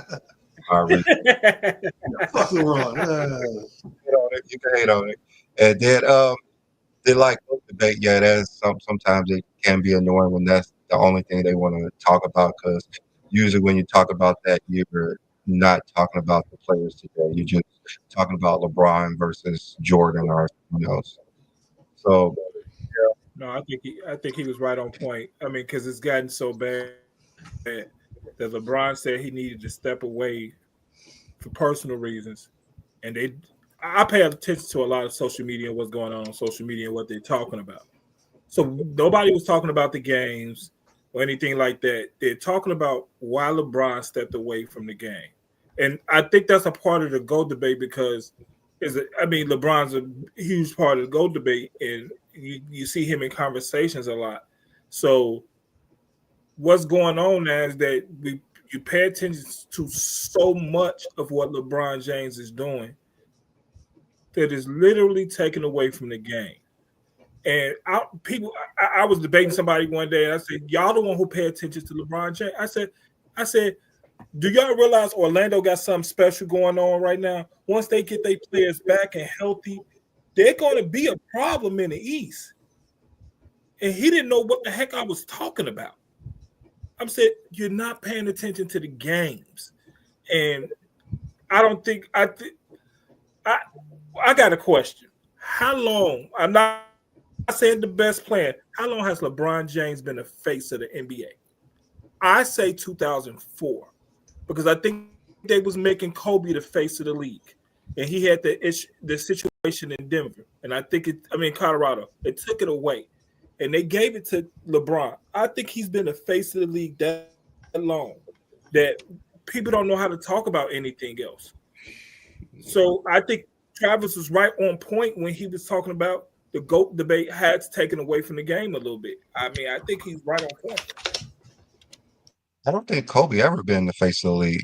No, I don't think he's been the face. I think they was going in the process of making him the face, and he had that what situation. They were trying to do was have him and LeBron have some rivalry. They was trying to mimic something because everybody was talking about LeBron coming in the league, so they was hyping LeBron because Kobe was in the West. So that's why when 2009 happened and Kobe made the finals, and then LeBron had the record, they had commercials about Kobe and LeBron facing the finals. So it was good. They were trying to have like a back and forth between two players like they did with Magic and Bird. So they chose Kobe and LeBron. I don't think Kobe ever been a face. I just think they was heading in that direction, and I really believe LeBron has been a face of the NBA since 2004. And because of that, the GOAT debate is so strong that literally people don't know how to have conversations about basketball anymore. Literally, you don't know how to have conversations about basketball. Has Duncan ever been a face of the league? I don't think Duncan's never been a face of the league. No. I think they Shaq purposely made sure Kobe wasn't. I mean, Kobe was. What? Kobe wasn't the face of the league from like 08 to 2010, where he was. I know that the media was for sure following that run. Are you gonna have Kobe courtside for 64? Man, Kobe. I don't think he was ever the face of the league. I literally believe since 2000. How many players get their own video game? That's face of the league. Like, y'all forgot? Courtside. Kobe was everywhere. TV shows, music videos. He had an album out. I know that. That was before he was the face. Like, he could be considered a face of the league. That was like in 2000. 99. Well, also, I think that's maybe like not to get on top of it. One of the reasons why the ratings are down, especially like if you're just talking about like people sitting down and watching these games, because there's no storylines today. Like there's no besides LeBron. There's no besides LeBron, but he's not. You don't have like this Warriors foil for him. You don't have like the greatest team of all time, and he's like this sort of underdog. You don't have a super team that's out there garnering people who people are just watching to hate, but they still hate watching, hoping they fail. You don't have like the epic beefs like the Warriors or the Spurs Lakers, and Shaq getting in everyone's face. You don't have these larger than life characters driving ratings, driving tickets. So like, I get it. Like the league isn't suffering, but like these are the things that like I think like the everyman would just tune in to watch, even if they weren't rabid ball fans. They would tune in. Oh, so and so's playing. I want to watch it. I heard about this. I heard about that. Like we need more of that happening in the league. Like we need villains, way better villains. Because these players are their own brand now, so they're not going to do anything. They fuck up their bread. So there's nothing like everybody got their own brand now. So I'm not going to do this. I'm not going to do that. LeBron used to be that guy too, but like LeBron, like they love to hate him, but he's not a factor right now. Like he's like I don't think anyone thinks the Lakers are going to compete for a title this year. Like if they do, great, but he's not enough to be. He can't be the only focal point in the league. Because they make them the focal point of the league. They got all these teams that's playing well, all these players. They need to start focusing and having. Why is the Lakers playing on Christmas? This is the problem. Get these young teams in there and play. Bring up the new stars. I think you're 100% right, and I believe the media has gotten so lazy that they don't know how to have conversations about other players. I remember we had an episode about which games did you want to watch, and I said one of the things they should be talking about was Boston versus Minnesota. Why can't the media don't have to care about their brand? Why we can't have an Anthony Edwards Jason Tatum matchup? What about that matchup? Why you not pumping that? I believe the media is being lazy about things. It's easy to talk about LeBron. It's easy. I mean, we know everything about him. We know all his kids. I'm having a conversation with my sister. She know his agent, his kids. She know everything about LeBron. And her favorite player is Steph Curry, and she don't know nothing about him. And the easy conversation is LeBron James, and the media has gotten lazy, and we haven't made the media accountable for other players. I believe the NBA is in a bad place because they don't talk about nobody else.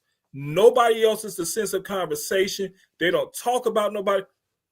You can talk about LeBron James stepping away. I mean, you on First Take, they having a conversation about stepping away. On this show, they having a conversation.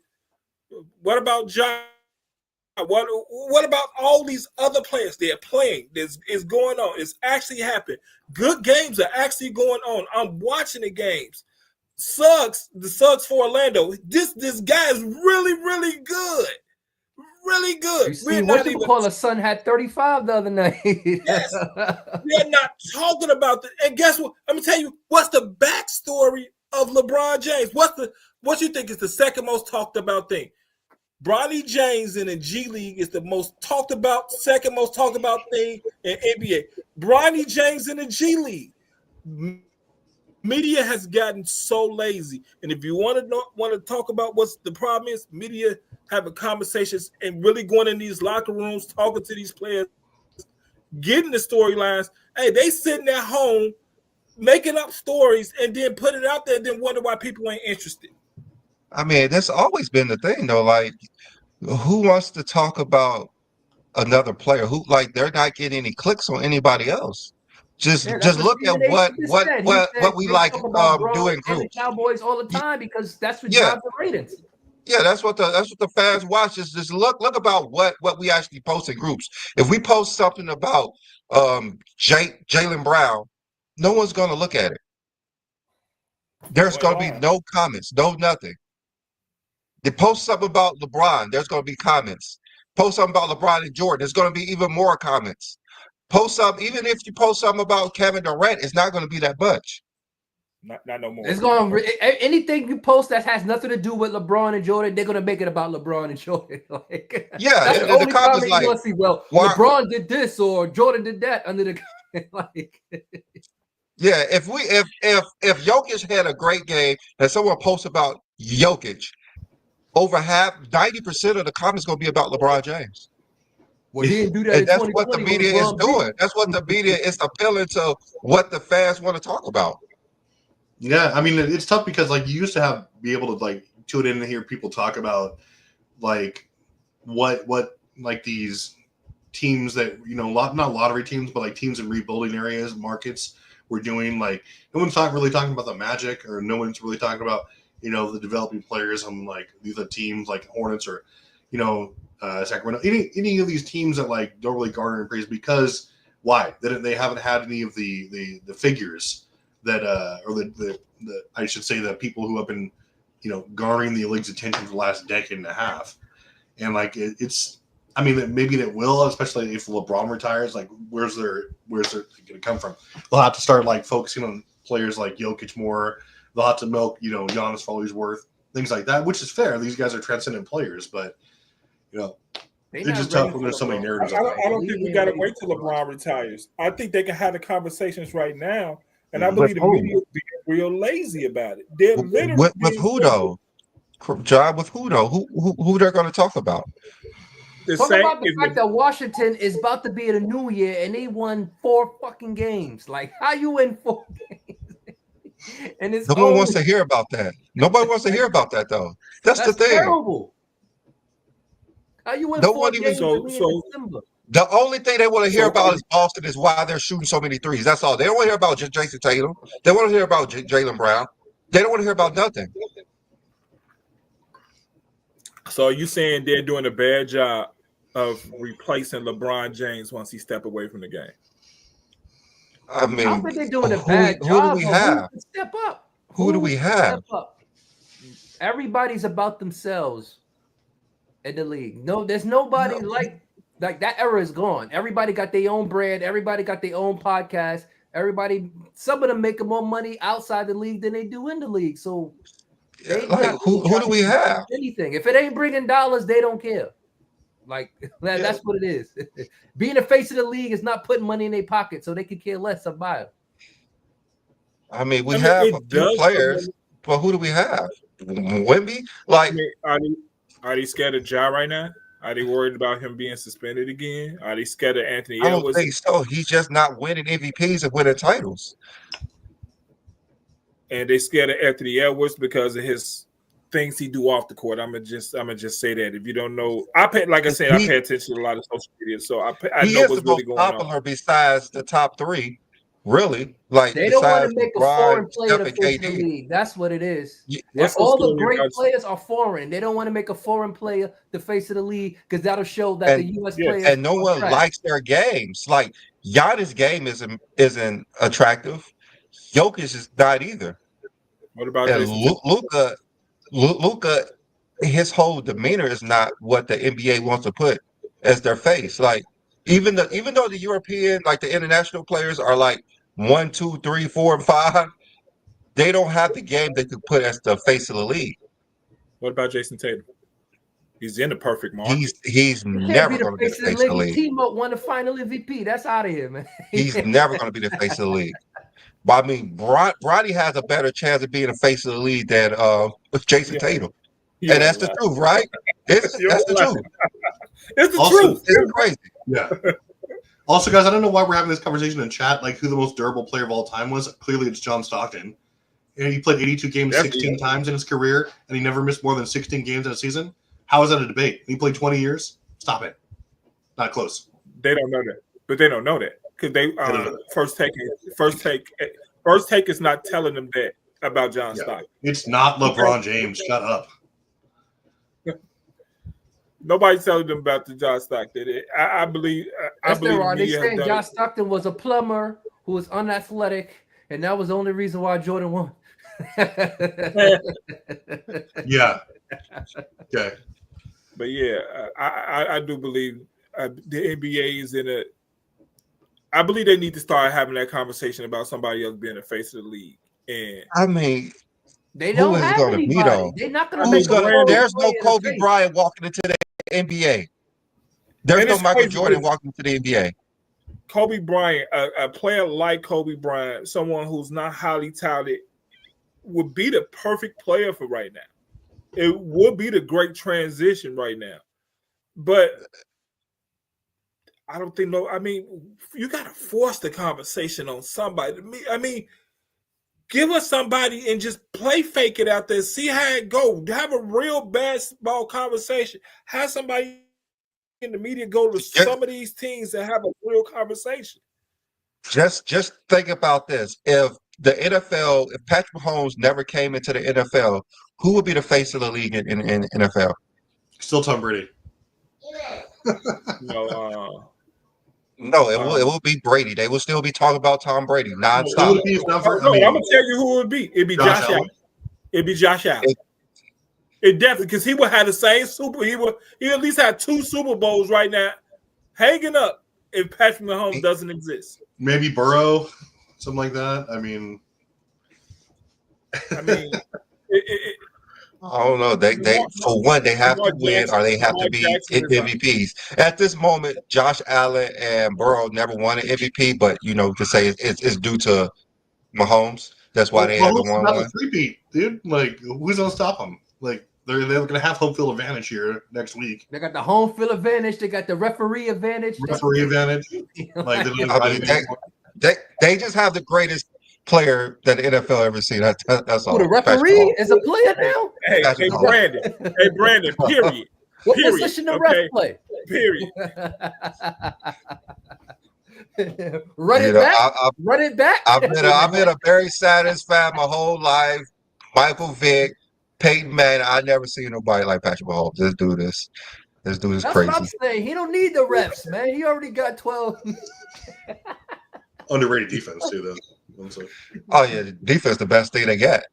Yeah, I was having a conversation with a friend of mine, and I said, if the Kansas City three-peat, Patrick Mahomes being a GOAT, the conversation is going to start. I mean, it's already half started, but no one has ever done this in a Super Bowl era, a three-peat. And he's done everything else that Tom Brady did, but Tom Brady never had a perfect season. I mean, Brady did win a lot of damn Super Bowls. Ooh, he won a lot of Super Bowls. But at that point, that is a lot. He had 4 Super Bowls, and this short, he hadn't even played 10 seasons yet. 4 Super Bowls, and he the reason for this 4 Super Bowls. I mean, the conversation will start the day he wins 4. I mean, it started now, but man, for me, they're gonna be screaming about him being. Even though I think Mahomes is special, I have a hard time putting somebody above Tom Brady at the moment because I see this man 45 years old throwing 40 touchdowns in the season. That is, and Patrick Mahomes like 27. Like he has so much work to do. You didn't see him.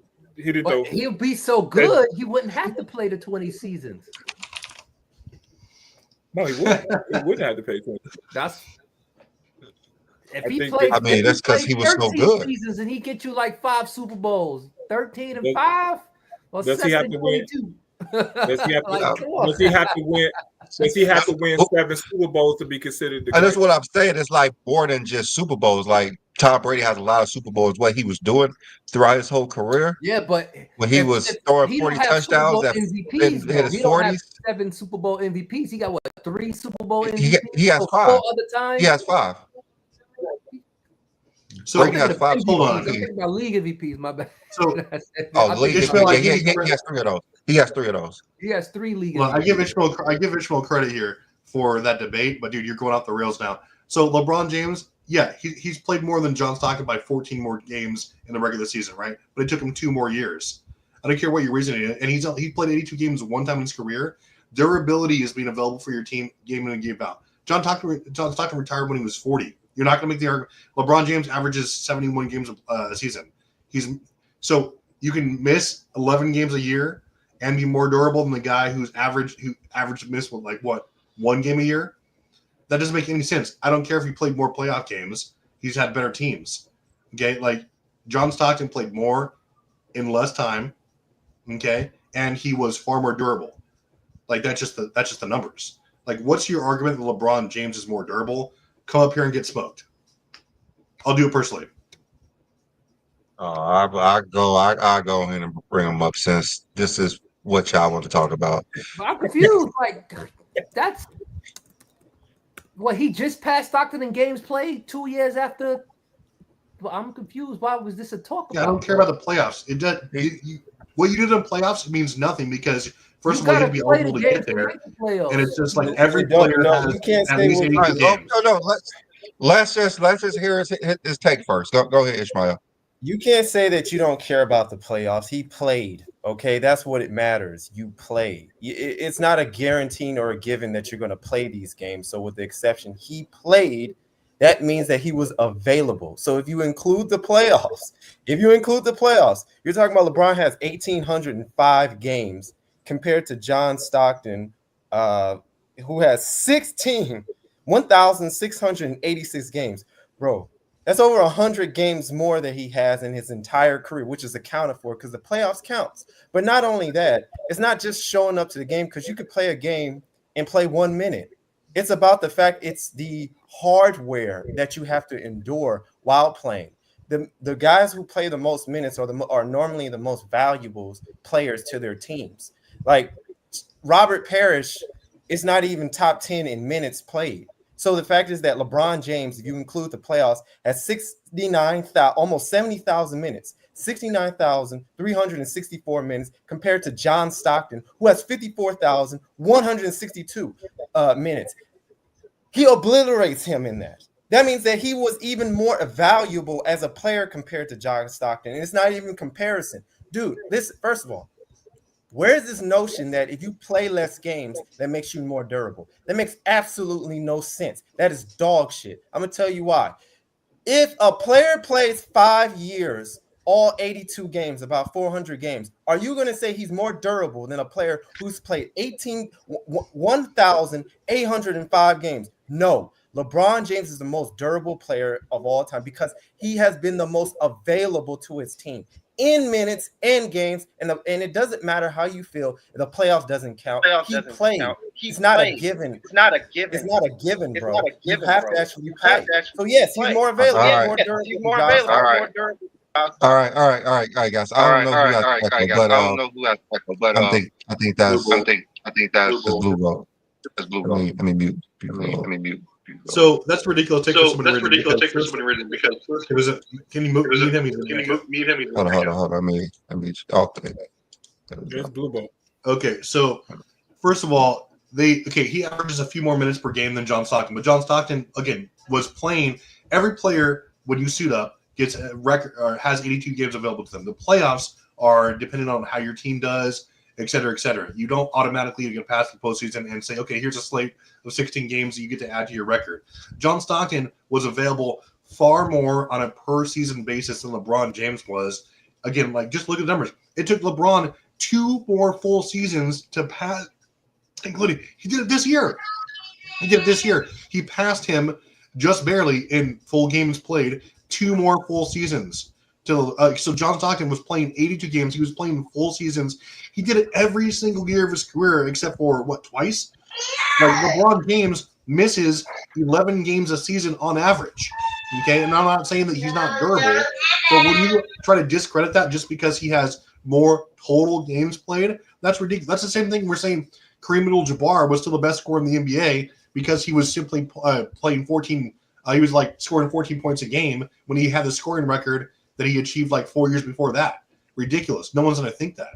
LeBron James, yes. Has he played those games? Great. Yes. Has he been incredibly durable? But you can't discount somebody who played 20 years, retired at 40, and even played 82 games at year 40, had never missed a season due to injury or anything else. Okay? The most games he ever missed in a season was 18. Okay? So durability is defined by that. Like, you play the games available to you. No, durability is defined by you being available for your team. And he was more than LeBron. No, he's not more available. In the playoffs, like I said, the playoffs is not a given amount of games played. Okay, regular season, LeBron James compared to John Stockton. Okay, measure what John Stockton played 20 years. Put them up there. He obliterated LeBron. Obliterated. Now you're not going to say he was more available because he just kept playing. It's not a speeding competition. I hate when y'all use it. Yes, per game wise in the regular season, but you have to account for the playoffs because the playoffs he played. You cannot take away out of that. No, you don't. All right. Hold on. Okay, Travis, what do you mean by durability? Then I'm gonna ask Ishmael, what do you mean by durability? Yours is just playing the most games or being available the most.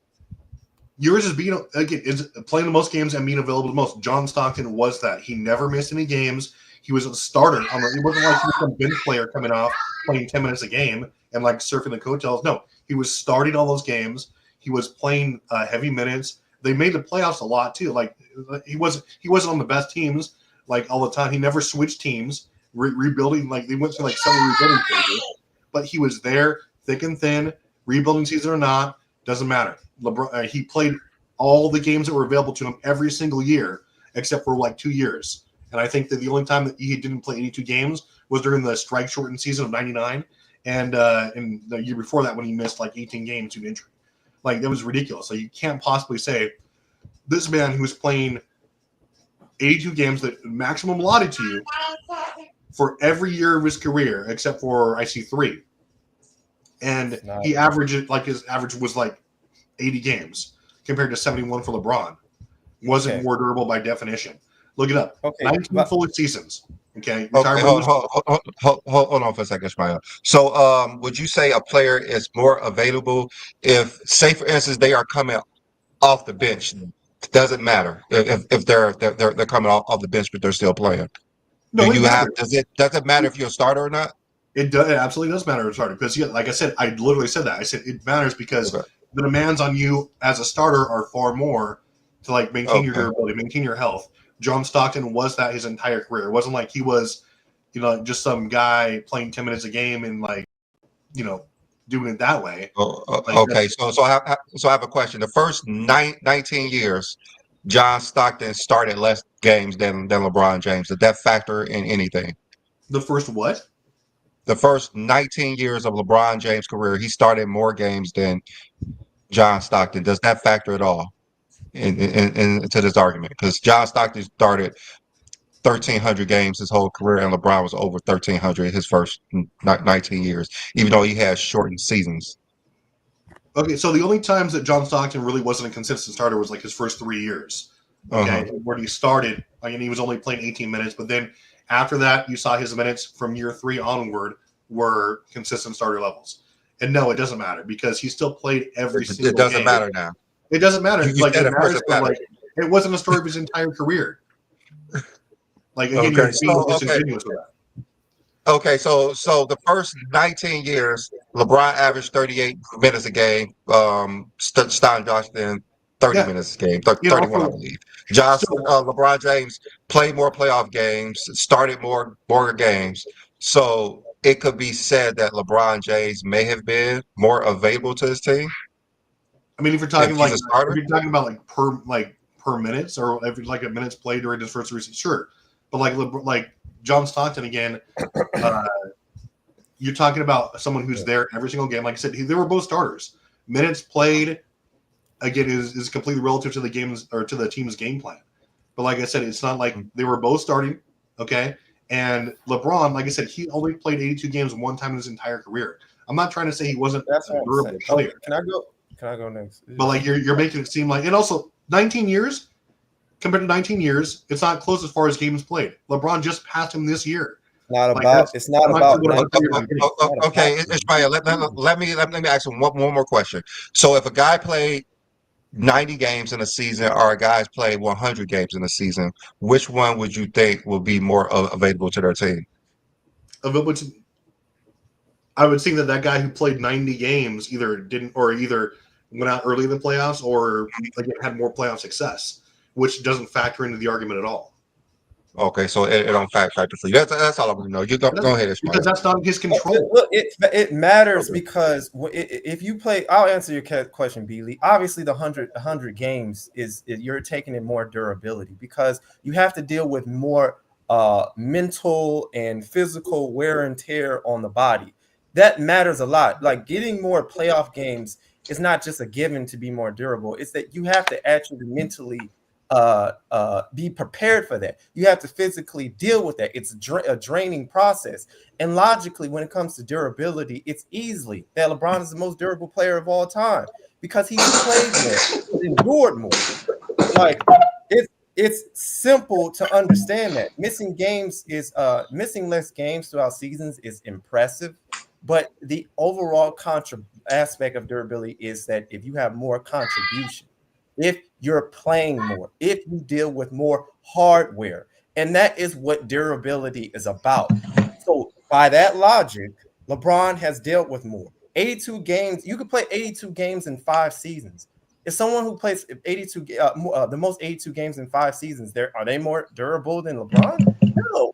So it's about overall what you've done, and so that's what makes LeBron more durable. Yeah, and he was far more durable when he retired. He was far more durable than LeBron at that same clip. You're talking about. Who cares? It's not a about speeding. LeBron. It's about okay, Travis. It's not about a seasons because they don't play seasons. You're using the ridiculous totals argument again, which is it's not ridiculous. It's not ridiculous. It's the stupidest thing. Logical. That's why Dart cooked you, my guy. Because you were trying to do that again. I'm gonna land on this. It's not about the seasons. It's about the games played and the minutes played. Because, like I said, Robert Parrish is not even top 10, I think, in games played, regular season and playoffs. I mean, minutes played, right? So it's like you could literally show up for a game and play 2 minutes and that's it, or come off the bench. LeBron literally trumps John Stockton, like by over 10,000 minutes or so, or something like that, bro. Like that's a big difference in the aspect of durability, how much hardware. Not only that, he's played in an era where in his older age where he has to endure more spacing and actually cover more on the floor. That's durability, bro. Like it's a huge difference comparing the durability of the 90s when they're playing like ISO basketball and all he has to do is pass the basketball to Karl Malone, and Karl Malone does all the work. There's a huge difference. All right, Travis. Last word on this. Last word on this, Travis. We can get off this. Go ahead. Last word. You got anything else for this? No, I mean, you're talking about, like I said, all he has is totals. He's not going to talk about how John Stockton was by far like the best facilitator. He had responsibilities defensively. And like I said, he wasn't just some guy coming off the bench. He was consistently starting. He played like up until that time. Like if you compare 19 years, he obliterates LeBron James because LeBron James was missing like 15, 20 games a season sometimes. Average 71 a game or 71 per season. Like when you take these significant chunks of season off, I don't care if you make up for it in the playoffs. Again, if you surpass a player simply by playing longer than him, but you're doing less when you're doing that. Okay, like I said. If you're like the same logic would apply to someone who's played, let's say if he played 19 series or seasons, right? And he played 82 games like almost every year. What if a player played like 40 years but was playing like 20 games a season? Like you would use the same energy with that guy, even if he was starting or not, because all you have is totals. You don't have context. You're not using context. You're just you even went to the error argument, which is ridiculous. You know, that's the DB many times. But I mean, like we can actually start a profit debate if you want to go that way. But I guarantee I will barbecue chicken your ass again if you want to do that again.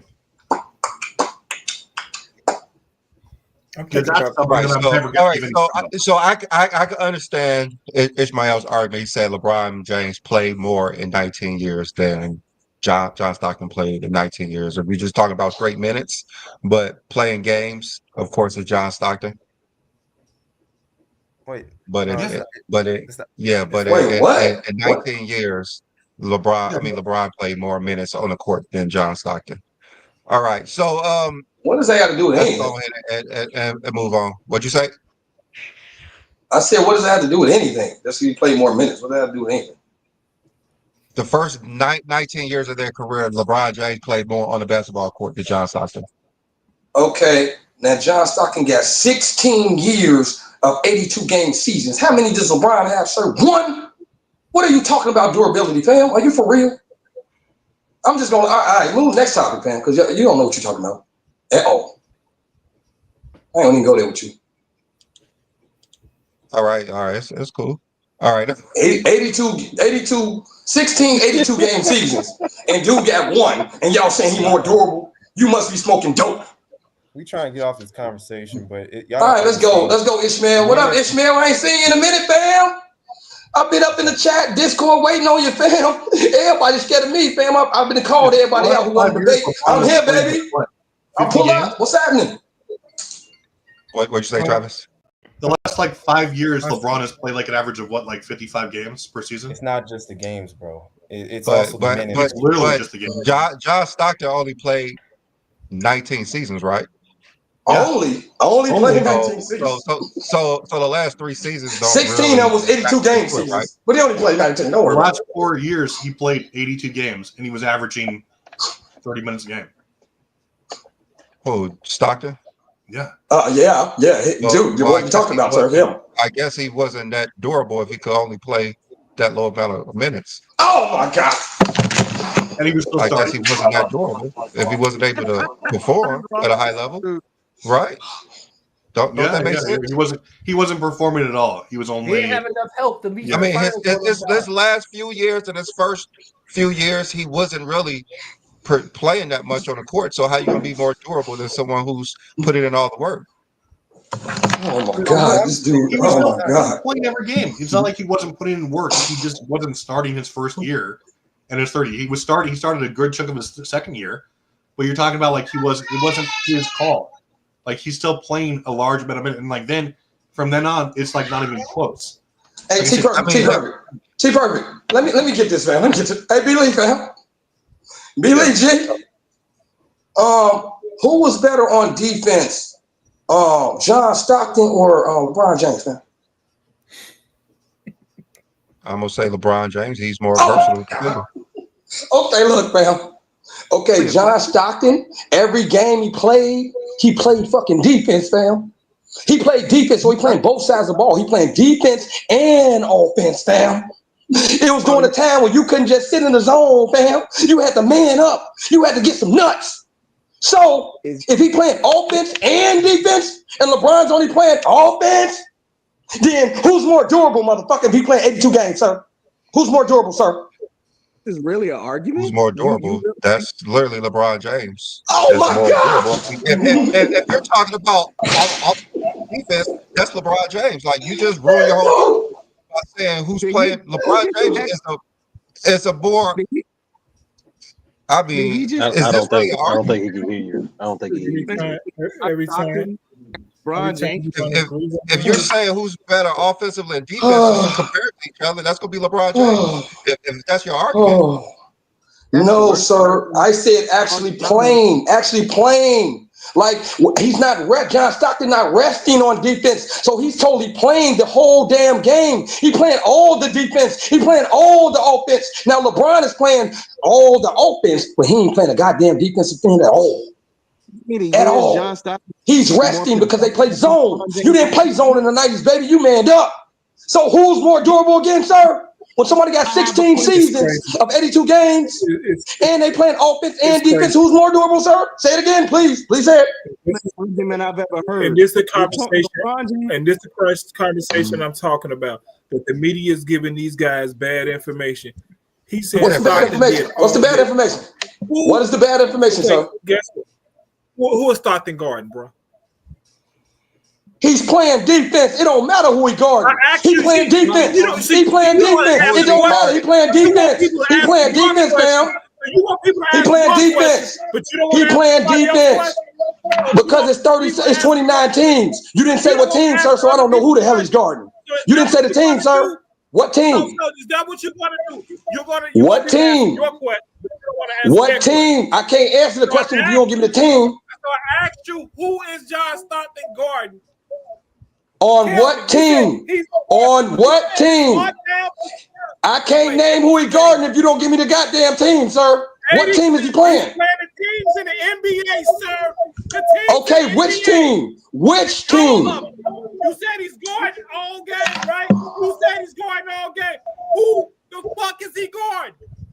Okay, if he was playing, if he was going against what are we going here? If we was going against the early motherfucking Bulls, he'd be guarding what, John Paxson or something? He's still playing defense. It don't matter. You can't leave Paxson open, so it don't matter. He playing defense. He not sitting in a goddamn lane touching his motherfucking nuts with Diddy on. So I don't know what the hell you talking about, fam. What is you talking about? He playing defense. That's the conversation you LeBron ain't playing defense at all. That's why you always talk about butts and all right. Oh wait, no. Let me just ask one question. I won't say nothing else. Let me ask one question, B. Lee. B. Lee, can I ask you one question? Yeah. Can I ask you one question, B. Lee? Yeah. You're very entertaining. Go ahead. All right, B. Lee, my dog. Hey, fam. Go ahead. Who was LeBron guarding in 2011? Because he was all defensive first team, wasn't he, fam? Wasn't he all defensive first team in 2011? Okay, so who did he guard in the fucking finals? Why he didn't guard Dirk? to Dirk killing. Why ask that motherfucker why he didn't guard Dirk? Okay, hold up. Okay. Let me answer that question. Yeah, So, yeah. why would LeBron be guarding a 7-foot power forward? Because he a 6'9" power forward and he was on all defense. That's why. The same way that Steven Jackson locked his ass up back in 07. The same way that Pietrus locked his ass up back in 07. The same way they played with the We Believe and locked his motherfucking ass up. So why LeBron didn't do it when he was Who all got defense locked up? first team? Dirk, Who got locked Dirk, up? Are you Dirk got saying locked up. Dirk got locked up? Yes, So, they was the okay, number so one. They was the all number right. one team in the NBA on the West, and they lost to the We Believe 8 seed because he got locked up. You don't remember that, sir? Okay, so you're saying if they lose, they get locked up. Is that what What? you're saying? If you lose, you get locked up. No, Is no, that no, what no, you're no, saying? no. I said if LeBron James plays defense so well, he was all defensive first team. He playing a power forward position the last 4 years. Why he ain't guard Dirk, fam? Wasn't Dirk He killing in played the a power. 2011? Okay, he played a power forward when? The last 4 years Excuse of this me? year? He Excuse played me? power forward when? He played power forward when? He played power forward this year. I seen him play power forward this year a couple times. Okay, this is 2011. LeBron James was not a power Okay, forward in did he play 2000. power forward last year? Did he play power forward last year? He played it in year 21. Yes, we're talking about Oh, in did he play? year Okay, 8, hold on. 2011. Did he play In power forward the year before that? 2011, in 2011, was LeBron James playing power forward? Yes or no? It don't matter. In He was playing. No, 2011, he was was playing. LeBron James He was playing lined power up at the forward? small forward. He was lined up at the small forward. So Yes, you're why right. He would was he lined be up. guarding Dirk Nowitzki Okay, hold when you on. have Who Chris played the power Paul forward? and Who played the Udonis power Haslem? forward, fam? Who played the power forward? Haslam. Do not answer the question. Why would Haslam. LeBron Who's James be guarding smaller? power He's forward? smaller than LeBron, dumbass. So why he can't start? Why he can't guard him? Yeah, exactly. Okay, answer the question. Exactly. Why would LeBron James be Why playing did power LeBron forward? not guard him? Why? He Okay, don't I'm go. gonna have to mute you. Okay, I'm gonna have to ask you a Yes, simple question. Why would LeBron James be guarding a power forward in he never. 2011? A seven He's not foot there. power forward in 2011. Answer that He question walked away. first. He walked away. He's not Go. even listening. That's Believe. why I said Why he do the doesn't dudes want to. always He don't run want the to have to make a 2011, mistake. bro? Can we not This talk dude's about upset. 2011, please? You think wasn't Yes, LeBron the most can we not? versatile defender in history though? He is. Okay. Can we But go what does back that to have to do? what we were saying about questioning LeBron's greatness and let Sturdy talk because Sturdy been patient too and Blue Bolt. I'm All just right. Okay. So let me go ahead and do what I plan on doing early before. So let me bring up what I was gonna talk about. Hold on for a second.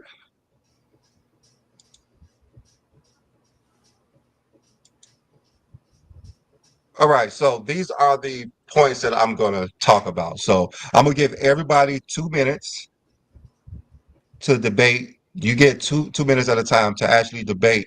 It don't have to be Jordan. I know everyone wants to say Jordan. These do not have to be Jordan. So if you want to talk about anything, I'm going to try to debate you guys on why LeBron James is the greatest in these categories. So you could pick any category you want. Anybody could do it.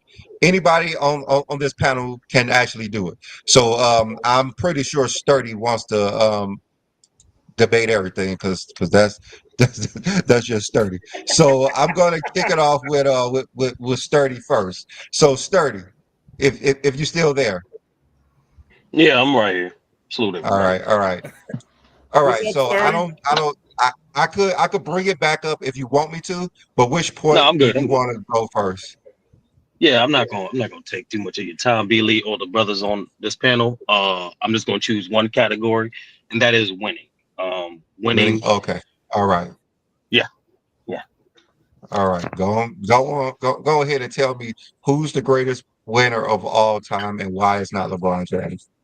No, the greatest winner of all time is Bill Russell. We were talking about in regards to most people consider the ultimate goal in basketball is to win the game or contribute to winning a championship, and no player in NBA history did so more so than Bill Russell in their career. We're talking about a man who won 11 championships in 13 seasons. 11 championships in 13 seasons.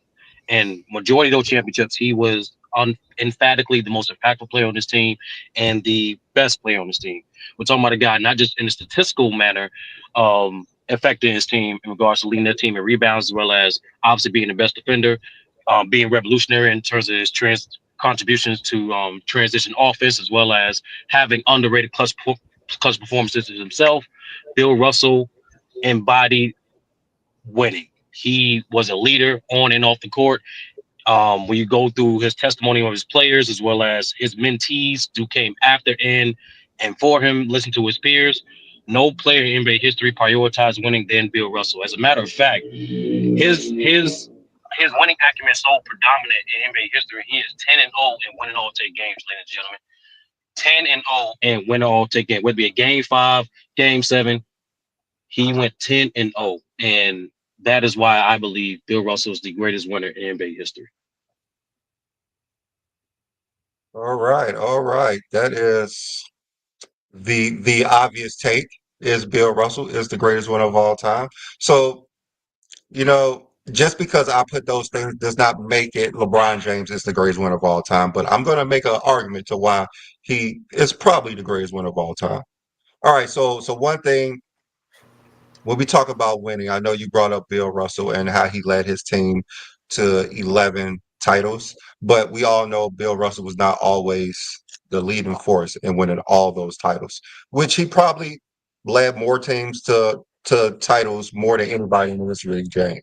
But LeBron James is led his team to get to that point more times than the greatest players of all time. So if we want to talk about Bill Russell led teams to 8 finals, LeBron James put his team in those positions to win that game. But yes, I would give that up to Bill Russell winning more.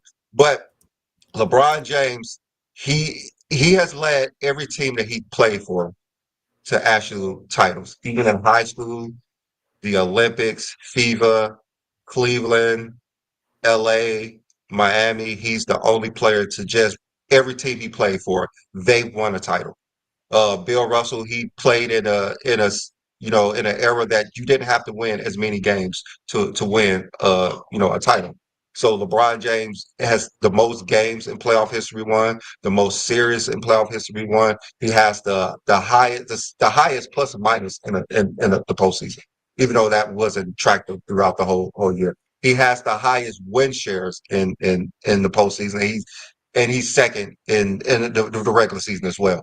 He led 3 teams to NBA finals and titles as the finals MVP. I don't believe any player could have done that in NBA history. Just go to lottery teams, go to teams who couldn't make it to the playoffs.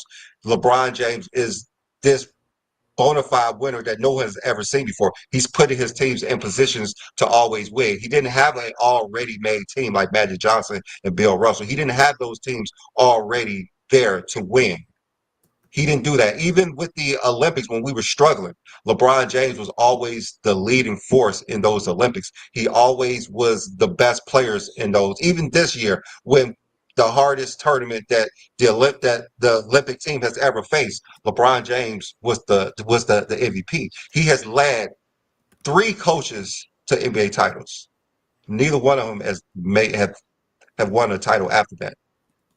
Even Phil Jackson won 5 titles outside of Michael Jordan. He led 5 coaches to NBA finals. He came back from the only player to come back from a 3-1 deficit in the playoffs. Even LeBron James is so much of a winner that he was the flag bearer for the United States of America. Like, this is how much LeBron James is winning. It's this notion that LeBron James is not a winner that has been corrupting everybody's mind because the media is up against him. But LeBron James, in fact, is the only player to be able to lead teams to titles. No one could do what LeBron James has done in NBA history. And that's my take on winning for LeBron James. No, that's not bad. That's not bad. Do I have a retort? Just a brief retort. Okay. Yeah. You can Okay. go ahead. You can go ahead. Okay.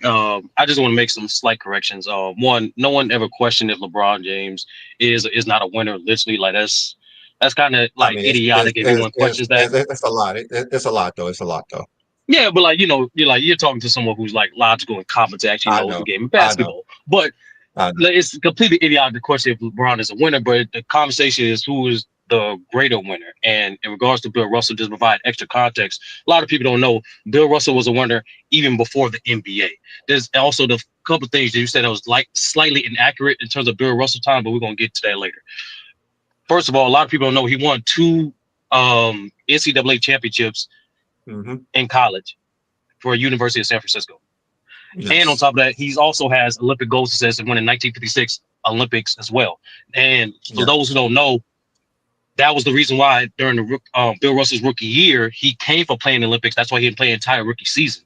Otherwise, he would have had the rookie of the year and possibly the MVP, but that's not here nor there. Speaking of that rookie year, right? When you said he was when he joined teams that was ready to win, or I'm kind of paraphrasing just a tad, that's inaccurate. The Boston Celtics did not win anything until Bill Russell came there. Matter of fact, the Boston Celtics never had the best defense until Bill Russell came there. As a matter of fact, when Bill Russell got there, the coach and the best players on that team said, "Oh yeah, we're running everything through him because he's clearly the most impactful player on this team.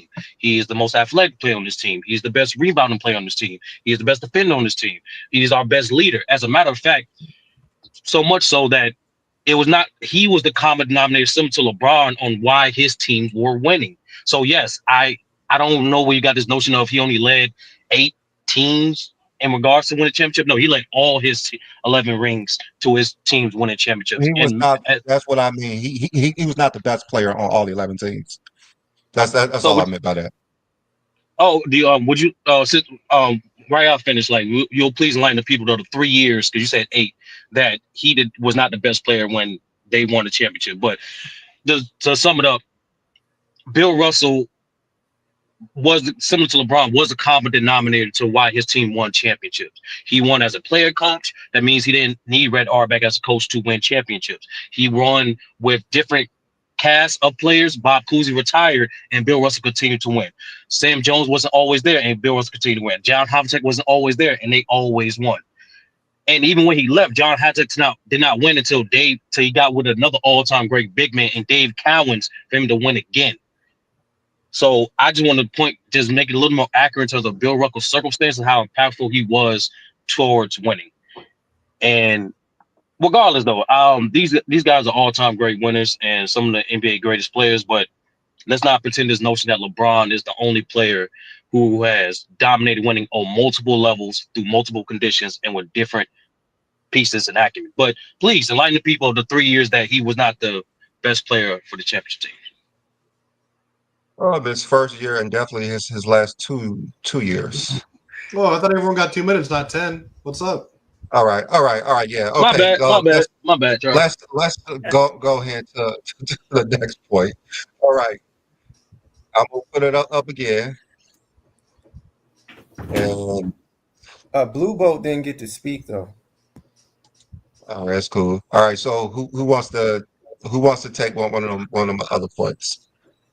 I mean, I can, but I want to be fair to Blue Boat.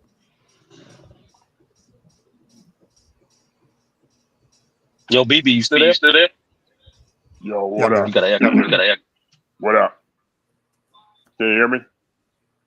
Yeah. Can you hear me? What's going on? What's good, panel? What's going on with everybody, man? What's good? Oh, nothing, man. What's going on? King John, T Perfect, Sturdy, Ishmael, Twin Man, Sturdy. Now, what's going on? Like, do I have to choose a certain category and say a certain thing? You rebuttal it or something like that, or what's going on? Like, what? You don't have to choose one of these. You don't have to choose one of these. You could. I know. Yo, Blue Book got echo. Yeah, echo going on.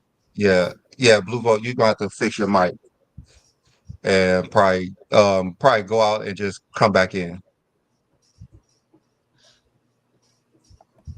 Until then, Ishmael, man, get in there, bro. Stop getting nervous, bro. Ain't nobody nervous, but I'm gonna pick. The crazy dude, he looked like he got a lot to say. So you could go ahead and unmute your mic. Which point do you want to take on this one? I don't want to take none of them points, man, because you worked on something like that, man. Look, Bill Russell never averaged more than 19 points a All right. Nobody want to hear what he's had to say bad about Bill Russell. Boy, All right. he's so angry. He's so He never angry. averaged more than 19 points during the season. He never shot over 61% from the free throw line, and he never. We are talking about winning. We're not talking about who's the greatest, like if he's the greatest scorer of all time. We were just talking about Bill Russell as a winner. Only Bill Russell as a winner. I got to talk about Bill Russell as a winner. Is that what you're saying? No, bro. You gotta pick. Okay, so you gotta. Okay, so I get to keep MJ. Huh? MJ the greatest winner. We don't know that. What the hell? Is that a real question, Pat? No, bro. That's not. Who is the greatest winner of all time? Jordan. Period. All right. I would 6-0. 6 finals. I would let you MVPs. go ahead and tell us why. Why is Jordan the greatest winner of all time? Go. Because Jordan showed you he can do everything, fam. He showed you he was the best scorer by 10 straight scoring titles. He showed you he was the best defender with the defensive player of the year, plus 9 all defensive teams, fam. He showed you he was the most athletic by winning the dunk contest back to back. When you question his threes, what did he do in the finals in '92? I hit 6 of them bitches with 35 in the first half, fam. On this dude that Drexler they think is me when they know I'm him. That's the problem, fam. What else did he do, fam?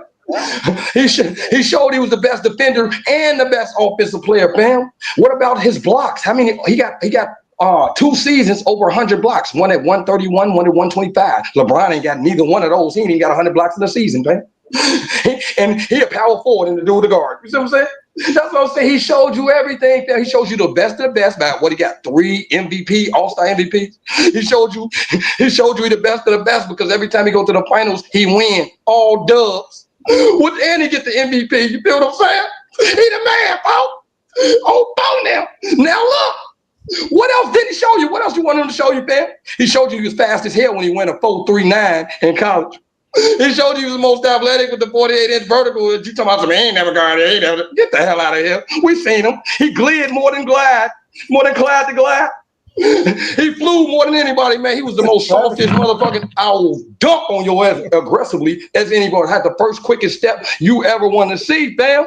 So what didn't he show is the question, because he showed you could play defense. He showed you had to grit the grind. He showed you he was willing to get in practice. He showed you he was willing to hold people accountable. He showed you he was a better coach than Phil Jackson, G. I don't know what the hell when you put him at the 1, what'd he do? He had 10 triple doubles in 11 games, motherfucker, averaging 34, 11, and 11. Anything you want him to do, he got you. All right. That's 2 minutes. All right. Wait, what category he picked? I did ask him why Jordan was the greatest winner, and I don't know what the hell that was. That you only said he won 6 titles. I don't know what's going on. There's people who won more titles than 6. So how is Michael Jordan the greatest winner if more people won more titles than Jordan? Go ahead and explain. Because, brother, he was the best player on the team. The only people who got more championships to him is is people like Bill Russell, who played when it was only 10 teams in the league, and they didn't have to win that many games. And they got the best talent every year because they got the best players in the region. That's why everybody's in the fucking Raptors. Now, okay, all right. Jordan is the best player. Okay. So you're saying that Bill Russell won more titles than Jordan. Bill Russell was the best player on more titles that he won. So why is Michael Jordan a greater winner than Bill Russell? Because Bill Russell didn't win the titles. Boston Celtics did. Now, Jordan, he was the best player, 6 and 6, man, 6 and 0. Now, would you say the Bulls won those titles then? Would you say the Bulls won those titles? Yeah, led by Michael Jordan. Now, how many times did they get led by Bill Russell? Not that many. At least 8 times. Because he had Bob Cousy, Havlicek, Powell, Hinchin. Like, come on, fam, stop with the BS, nigga. You on that bullshit, fam? And if you name one time that Jordan performed in the finals like LeBron did in 2011, I say LeBron's a fucking GOAT right now. End of discussion. Gut punch. Get your ass back, go. You don't know what's going on over here. Now name it. Name the time Jordan did it. Name it. Name the fucking time. Name a time. Did he play in like 2011? Okay, can okay. tell you Look, something. I'm gonna give you another. I'm gonna give you something else, B. I Lee. can tell you that Let me one. give you something else, B. Lee. Go ahead. Now, D Wade in 2011, he averaged more points than Kobe did. Why they ain't win? But Kobe never won the year before.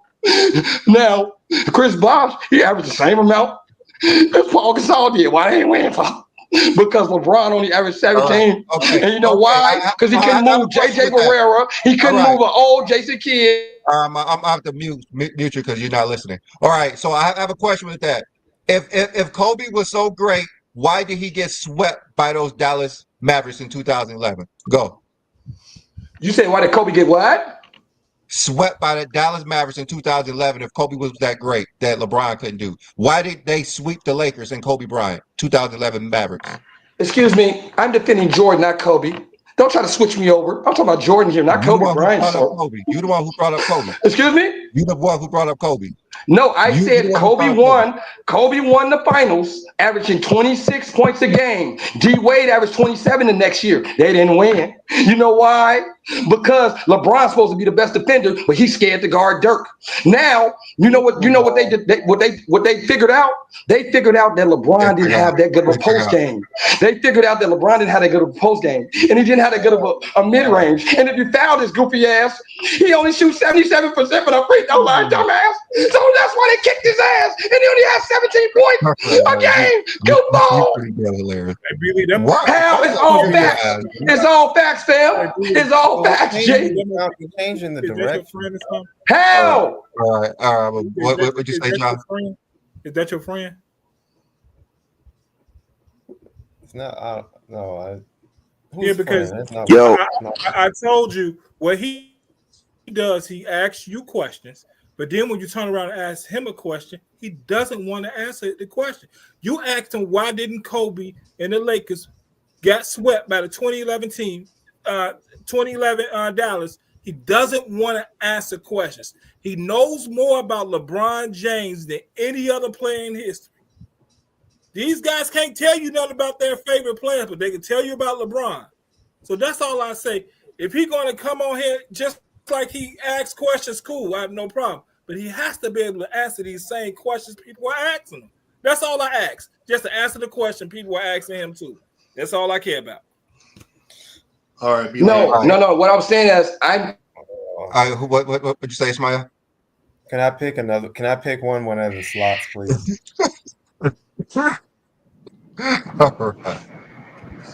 All right. I'm gonna go with. I'm a Jordan fan.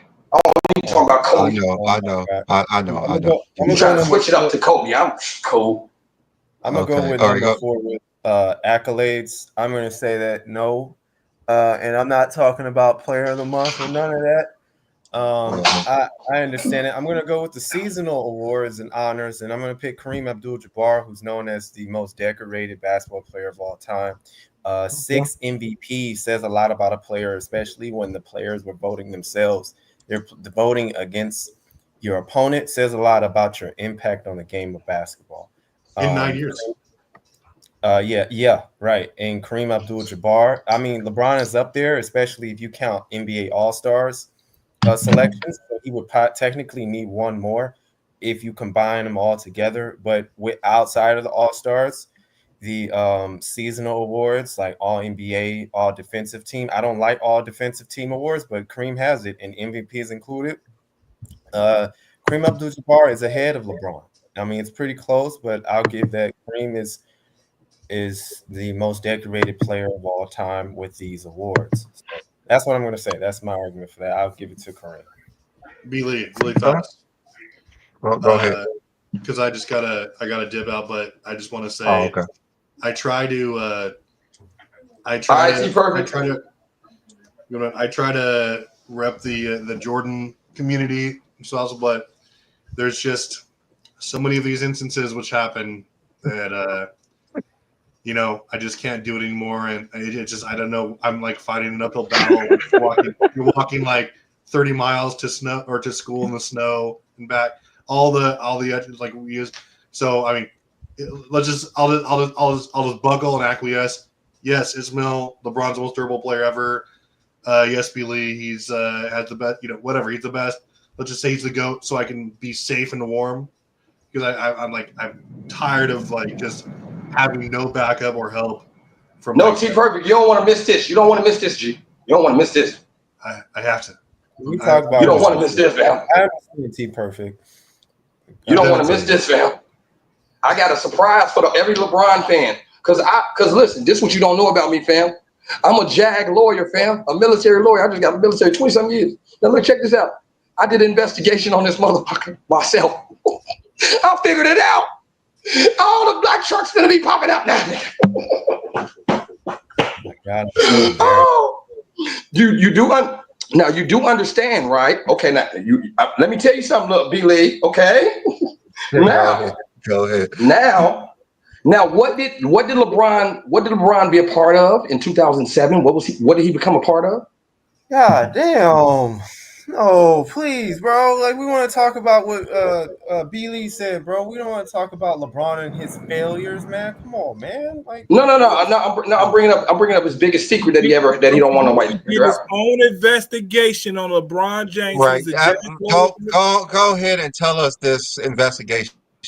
Okay, so you did. You know how they say follow the money. You know how they say follow the money, right? Follow the money. All right, now what did LeBron get in 2007, fam? He bought what? A media company, correct? Right? So, right? He got a media company, right? Right? Who all a part of the media company, G? Who's all a part of the media company that LeBron got? Come on. Let us know, because we don't know what you're talking about. You don't know any of this? You don't know any of this. You don't remember 2011. You don't remember the 2011 when they found the doggone factory and closed that motherfucker? Then when they found the Balco factory, you didn't read that, huh? In 2011, you didn't read that? You didn't read it because LeBron owned the 2007. He owned the media company in 2007, so he ain't let that shit ride out. He ain't let that ride out, fam. Just like he ain't let when his son got called that weed. No, it's all part of it, fam. He's part of the media company, fam. Now, when you look up the media company that LeBron has, what does it say, fam? It mentions some other shit. It mentions some old people. It mentions a bunch of people in cahoots, right? And one of the names is a female ex-tennis player named Serena Williams, huh? She's part of it too, fam. Y'all got to do y'all own investigation, G, because y'all don't know shit. It goes to the bottom, fam. It starts at LeBron's media company, and it goes all the way up. And when you go all the way up, guess what you find out? You find out is in cahoots with the robotic shit. Who do that? Who owns that? Elam. Oh my God, it's a whole conspiracy. G, I found it all out. The black shark's gonna pull up, folks. Come get me, bitch. Ah, they coming, motherfucker. I'm telling you, I know his secret, G. His secret, he bought the media company, fam, in 2007. Then he recruited Bosch and motherfucking Wade when he tried to get Melo. He tried to get Melo, but Melo wasn't going. So he got Bosch, but he thought Bosch could shoot threes because Bosch shot 40% from three in 2008. But he didn't realize that Bosch didn't shoot a damn three at all in the 2008 Olympics, and he wasn't that good of a three-point shooter. That's why when he got together in 2011, and LeBron was playing a small forward, and who was playing the power forward, fam? It was Haslam and Joel Anthony. Neither one of them could shoot threes, right? So the hole is clogged up, and they found out that he wasn't shit, but an 89% layup king, and he shot 22% from every goddamn where else. He didn't have no post game. You know what I'm saying? He didn't have no post game. He didn't have no mid range game, and if you fouled him, he couldn't make a free throw to save his nuts. That's why they dipped and diddy your bitch. Oh my God! Oh my God! Bro, we gotta be somebody. Bro, this show, like, we all only have a amount of opportunities to give our takes. You gotta be somebody. I do want to give a take on one of the things you're on the board. Yeah. Any questions? Anybody got any questions? Any questions from the crowd? Anybody got any questions? Y'all want to know how LeBron's a loser? I'll tell you. Thank you very much. Inspector Gadget. Goddamn. Inspector I'll tell Gadget you. 38. Giving us this. Go look up LeBron's media company and then follow the breadcrumbs and see how many motherfuckers you see is with him. in this whole media thing, and see how many of them famous as hell, and see how many of them at the top of the A-list, and see how they clap together to make all this work, fam. You'll see it. Any other questions? Anybody got any questions?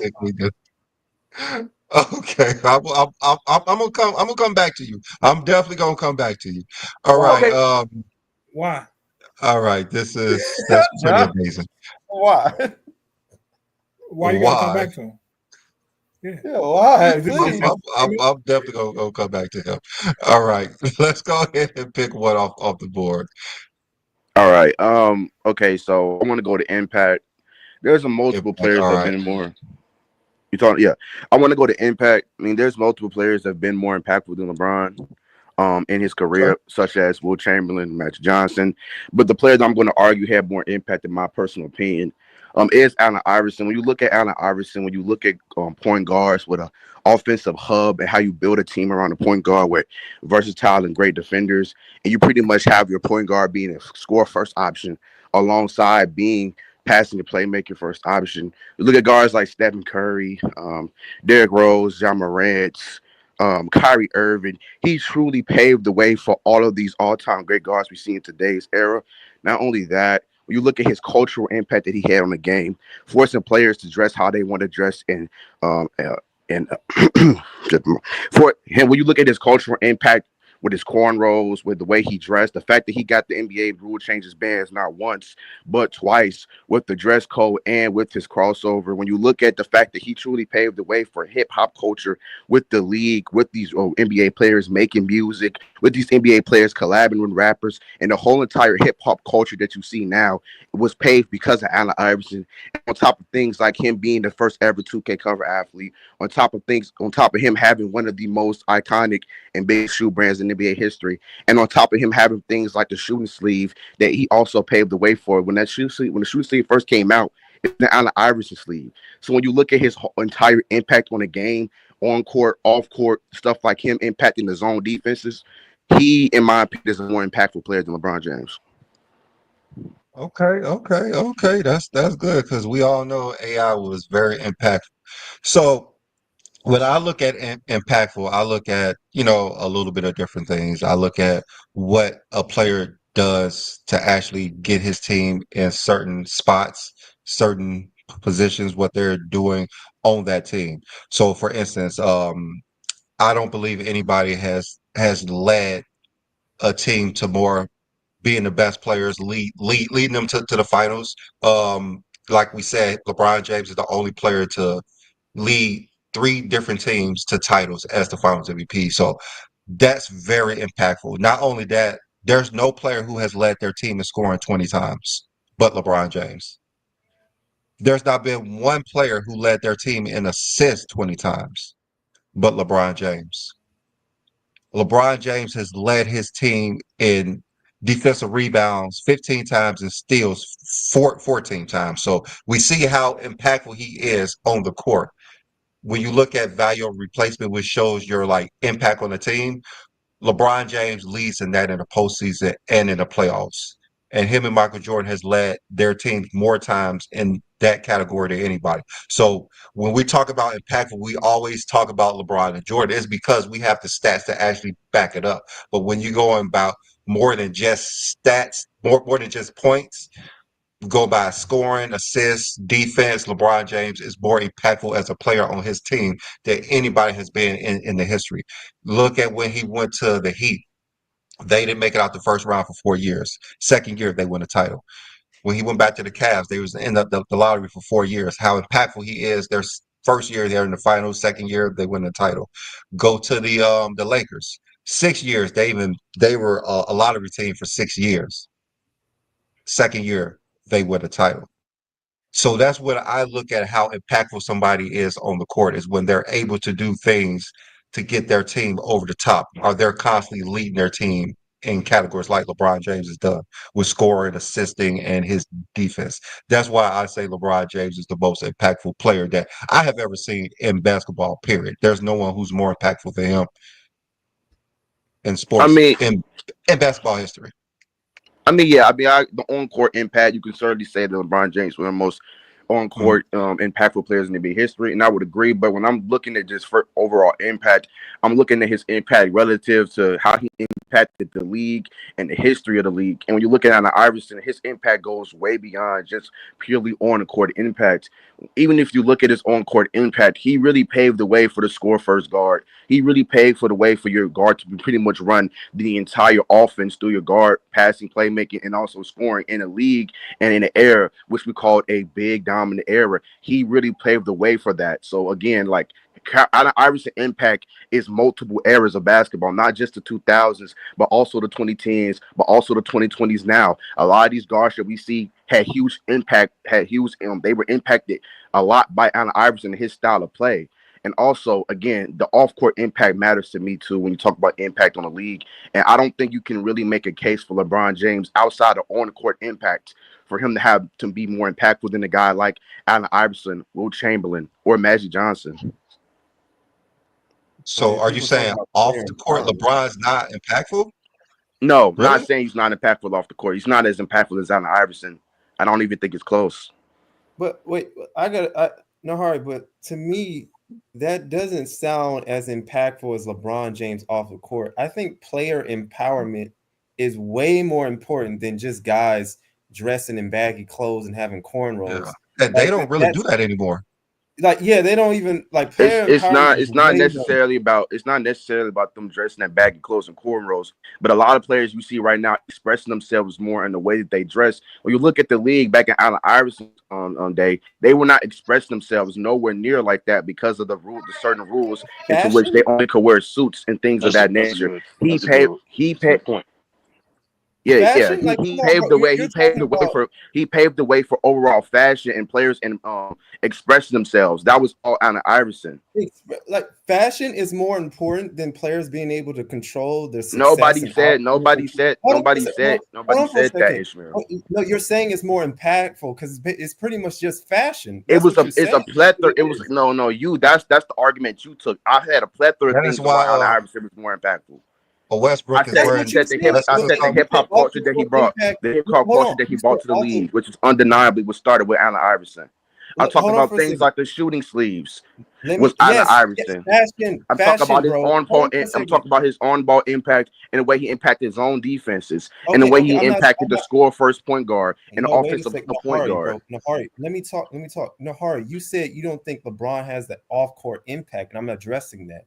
You're talking about fashion, where in comparison, you're talking about players that are able to be more in control of their success and how the end of their careers are going to be, like how much money and like player controlling that's way more valuable because it's going to affect the ability how your retirement is going to be and what you can do to provide for your family.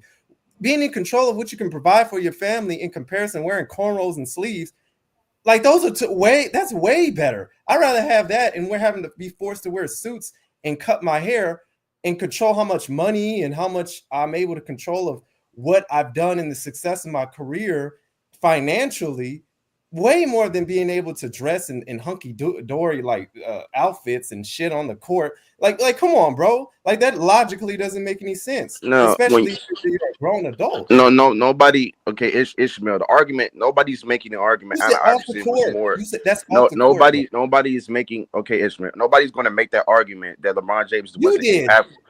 Oh no. I said his off the court impact wasn't as great as Allen Iverson. You're making. Can you please mute your mic when I'm talking, please?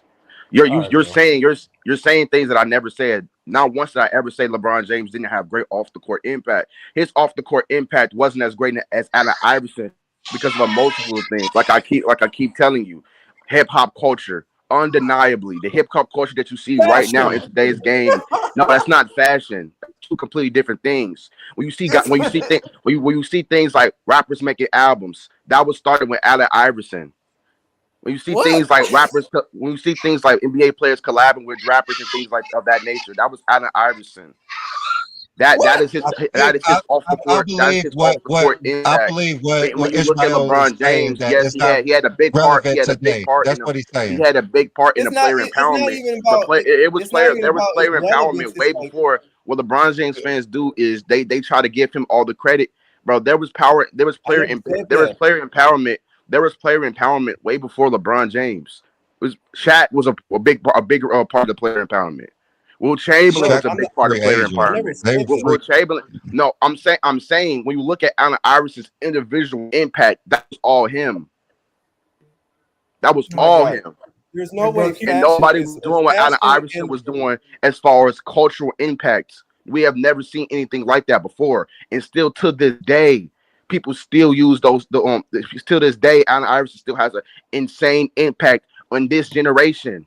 His impact goes multiple generations, multiple decades. Yes, he does. I don't think so. Steph Curry himself said he's the biggest inspiration of his game. Steph Curry, the greatest point guard of our generation. The biggest inspiration to his game 20 years ago is he was. Allen Iverson. 20 years ago he did. Not today.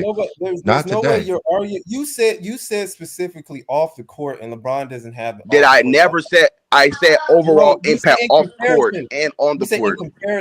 In comparison to like Allen Iverson, you said yes. And your comparison is pretty much fashion and rappers and versus player empowerment. Player empowerment, bro. Like that's not even an argument. Like a player being able to have the power to be able to choose how to impact their career, especially financial success, and be able to provide for their families is like that's not even an argument. Like I'd rather choose play. I'd rather be told to cut my hair. Johnny. My money, bro. That's a Johnny. Yes. All right. Again, your argument. The reason why your argument makes no sense because not once it's multiple things that made Allen Iverson's off-court impact in his presence felt. It wasn't just his fashion. Look, like I'm gonna continue to say it to this day. We seeing these players express themselves so insanely right now. That was because of Allen Iverson, and that's undeniable. I'm asking a question. The players that are expressing themselves with the fashion and the way that they wear their clothes, who started that way? Who paved the way? Allen Iverson. It was Allen Iverson undeniably. Allen Iverson had one. Allen Iverson had one of the most iconic shoe brands. Allen Iverson paved the way he played basketball. It's fine. Okay. AI was very impactful off the court, like in the 2000s. That nigga was amazing. All right. What was that guy? Billy, what was that guy name who played for the Knicks years ago? He does the color commentating now. He wore all them crazy outfits. Talk about Walt Frazier. Walt Frazier. Yeah, Walt Frazier. Mm-hmm. Yeah. He started that. Yeah, he started it. If you want to be honest. I gotta go to church, man. You can say that. You can say that, but I can say the same thing with the player empowerment. Yeah, you gonna let me talk or what? Go ahead. All right. I gotta go to church. I'm about to be late for church, man. All right. Now I'm gonna leave y'all with a couple of words. Usually when I come back, y'all still on, so I get back on. But look, I'm gonna leave y'all with something. Now the name of his media company is Spring Hill that he has since entertainment that he has since 2007, right? Okay.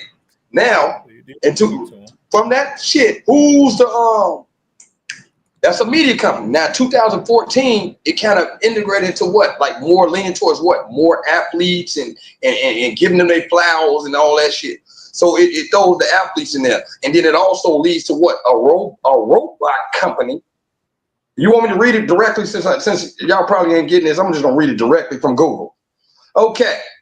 Now, it talks about his Spring Hill Entertainment that came in 2007, correct? All right.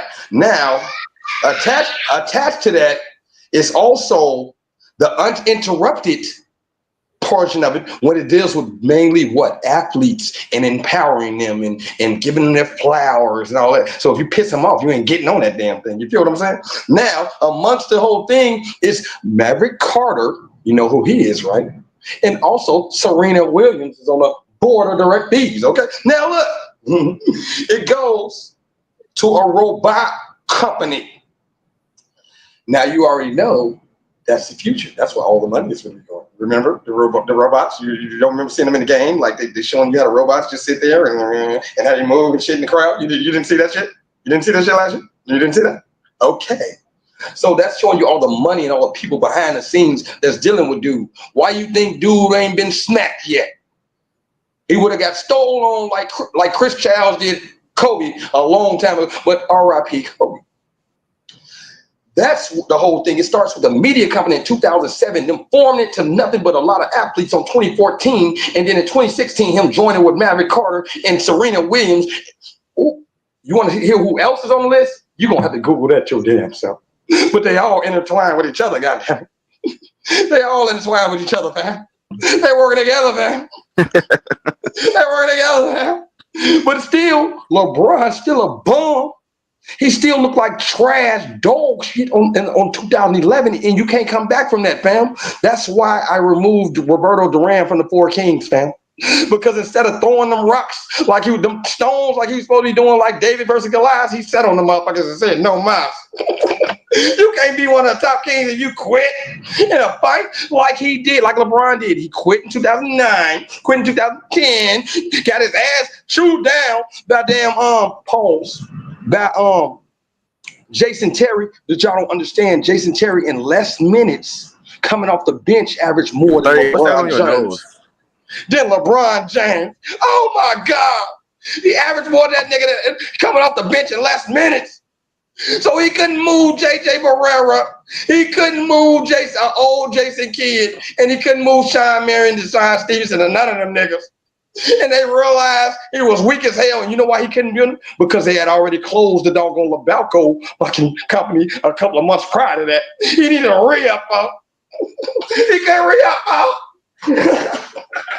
That's what happened. He ran out of that in 2011, got his ass kicked. That's what happened, sir. Now, if you want to see everything, go look at it. Go Google it, because I make my own points. I don't go by ESPN, and I damn sure ain't going by y'all, because y'all don't know basketball, fellas. Now, I'll be back at the church, motherfuckers, and I won't be dipped in Diddy all. Okay? Now, tell him. Ain't no party like a Diddy party. Now, tell the dick suck / the don't know shit with his son, Ho Ronnie, to go to a goddamn Diddy party and get Diddy all up, goddammit. Get the fuck out of here, nigga. And I'm out.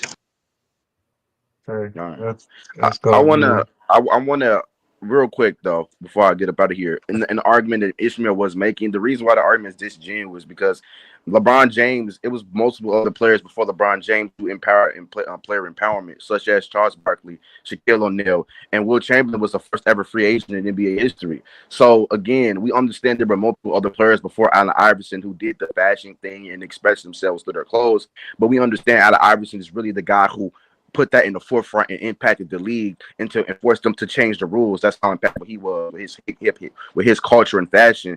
And also, Allen Iverson, via him as a player, is more impactful as a player than LeBron James, because we've seen multiple other players after him and during his time that inspired their play style because of Allen Iverson. When you look at LeBron James, his play style he didn't really necessarily inspire multiple other play styles the way Allen Iverson did, the way he impacted his game on the court, because that was mainly Magic Johnson really inspired that way of playing, the 6'9" guard, handling the ball, passing, and playmaking. So that's why I think Allen Iverson is more impactful. And I also think Will Chamberlain is more impactful as well. All right. We're about to go ahead and get out of here. Let me go with the last takes. Go ahead, John. Let me get your last take for today. I think we had a great debate today. I wish we could have finished on the Lakers Golden State debate we was having earlier, because I had more. I had more in the chamber for the Shaq points. But I Travis like today. was ready to end that debate. He was done talking He about was it. ready to switch.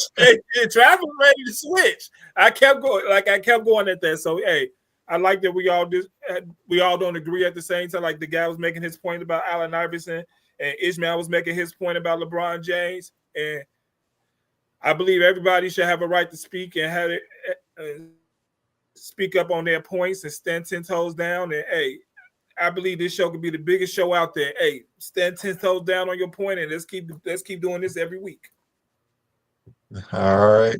Go ahead, Ishmael, and get your last take. Look, if I had to choose between fashion and player empowerment, I'm picking player empowerment. All right, bro. If I had to think about impacting for my family and making conditions for my career more incredible incredibly more comfortable and think about where I want to live and all that, and contract wise and and legacy. I'm picking player empowerment, but LeBron James is still more impactful. Like, bro, it's not just player empowerment. No, he's not. Yes, he is. It's especially from a business aspect, especially things outside of basketball, where he's also influenced. He's one of another few athletes like Shaquille O'Neal that's gone into movies. Has more influence with rappers. He has more influence with his own companies. Like, dude, like he's like influence outside of basketball in trying to have more charities donate for his community. Like, Allen Iverson is not fucking in comparison just because of freaking fashion, bro. This is the problem with. Let me And finish. again, I'll I'm let you not. talk, bro. Oh, go Brother ahead. I Harden, thought you were done because you stopped. My you're fault. talking about helping his friend influence Clutch Sports.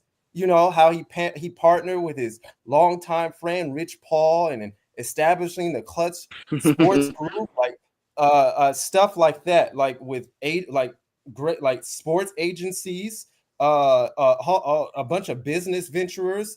That is way more impactful in a community aspect and for player aspect than I get to braid my hair now and wear a sleeve. Oh my God, I'm so cool. I get to express me wearing a pink suit.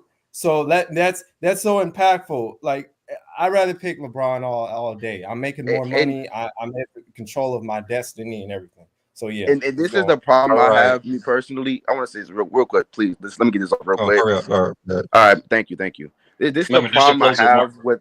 This is the problem I have with a lot of LeBron fans. I'm not a Jordan fan or LeBron fan. I'm a Kareem fan. That's my goal. But the problem I have with LeBron fans is their arguments are so disingenuous, and it's not even funny. He's keep talking about fashion.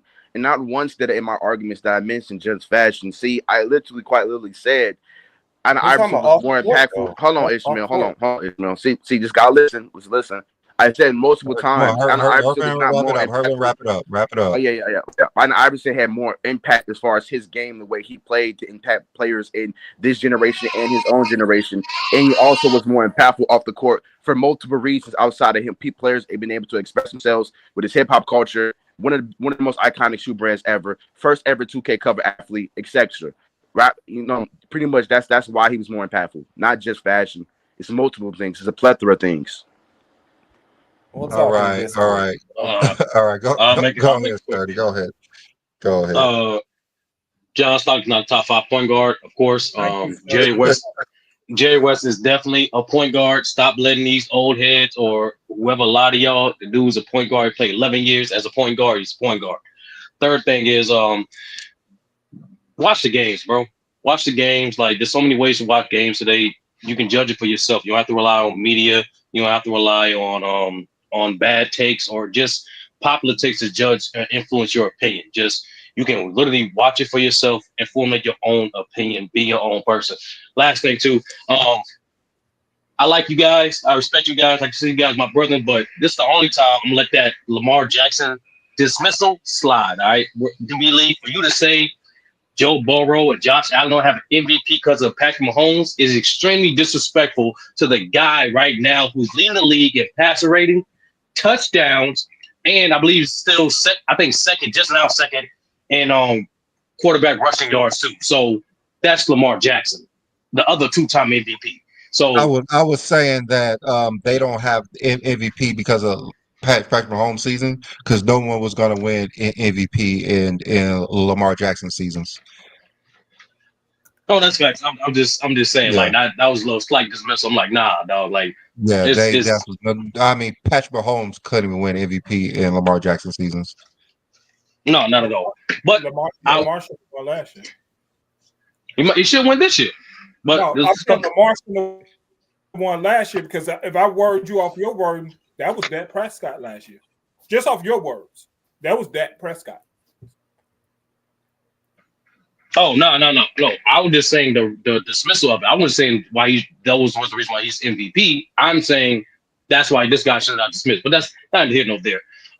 Thanks for the debate show. I do think y'all should follow up on the reason why the quote unquote misperception of the numbers being down for the NBA. I think that was an interesting part of the stream, but it was a great show, y'all. Yeah, I know we did go over that before, but we could continue this. The viewership being down, and that the 3 ball, which is ruining the game, so we probably revisit that anyways. But all right, guys. Yeah, I gotta get out of here. It's almost 1 o'clock. So, thanks to everybody for coming on. Everybody in the chat. Yeah, that crazy dude was crazy as hell. So it's gonna be a funny video about him, man. I'll see you guys, I guess, next week. If you're a basketball fan and you're tired of basketball shows that talk about fake narratives and using non-basketball terms like killer instinct, playoff translation, gravity, come to GOAT James Kingdom. Welcome to GOAT James Kingdom, where basketball lives forever. You get to enjoy VV and A Johnny talk basketball every Sunday noon Eastern Time right here on the GOAT James Kingdom channel. Support by subscribing, and also check out the membership at GOAT James Kingdom.